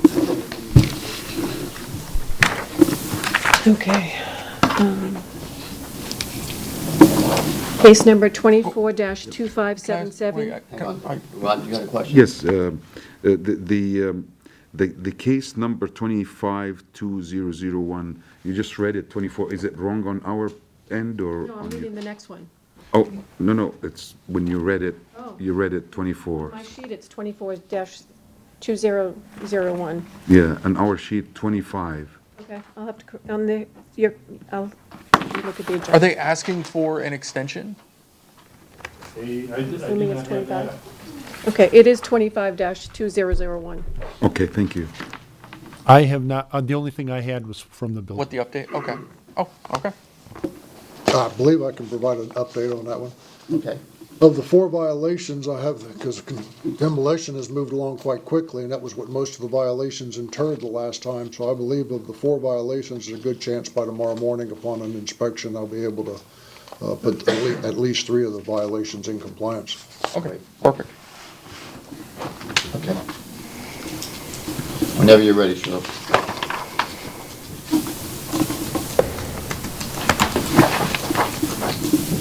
Okay, case number 24-2577.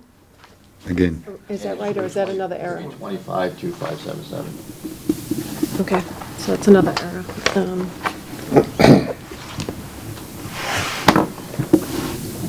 City versus Rishi Harjani, Jay Harjani, and Vinu Harjani for the property located at 7706 Willow Park Drive. The deadline for compliance was September 10th, 2025. Case number, this one is 24. Isn't this one? Yeah. 24-2568.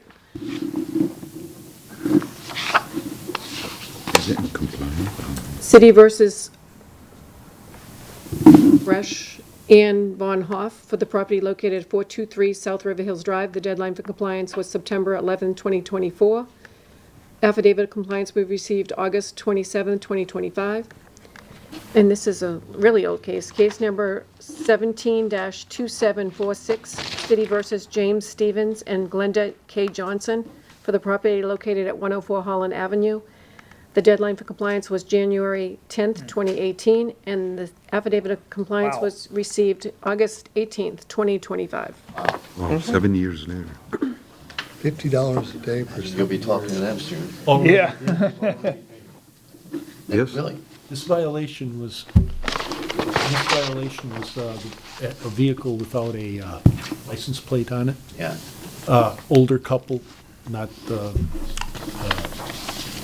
had some health issues. Anyhow, there was as you can imagine, there was a very, $50 per day since Yeah. then. Yeah. There was a significant fine reduction. Yeah. I hope so. That's I'll good. be, That's uh, good. I'll be reporting that one to city council. Okay. Good. Very good. That's nice of Can we you. go back to this case number 25-1944? Is that a question for the director of code? 1944. That's the one where they had piles of dirt in the front yard and they had driveway permits and all this kind of stuff. I'm just curious, was there any progress made at all? And did he do anything? Yes, he has made progress. Officer Bat's been working with the gentleman. He has removed most of, if not all of the dirt piles at this time, and he's transferred all that over to the driveway area that's unimproved. He has done a lot of landscaping. He has pressure washed the home. The backyard area is still visible from the road, and it is very, very overgrown. So that portion has not met compliance yet. He is anticipating pouring the driveway. He is going to do that, and then our team here, Public Works, is going to repair the gutter area, so that way the driveway can be poured or be used. So he is working on it. It's just he's not in compliance yet. Yeah, well, I wonder why he didn't show up for an extension, because, I mean, he probably would have, all we asked was that he showed some progress, I think, though, if I remember the case. We assumed he was going to be here tonight. Yeah, okay. Interesting. But we do have contact with him, so Okay. I'll be reaching out to him tomorrow. Okay, thanks. Any other board action? Anything to report on liens? Just that one. Okay. Any new business? If not, I'll entertain a motion to adjourn. Motion to adjourn. We have a motion, do we have a second? Second. Second. All those in favor? Aye. Opposed? No nays? We are adjourned. Thank you, everybody. Thank you, David. Marathon.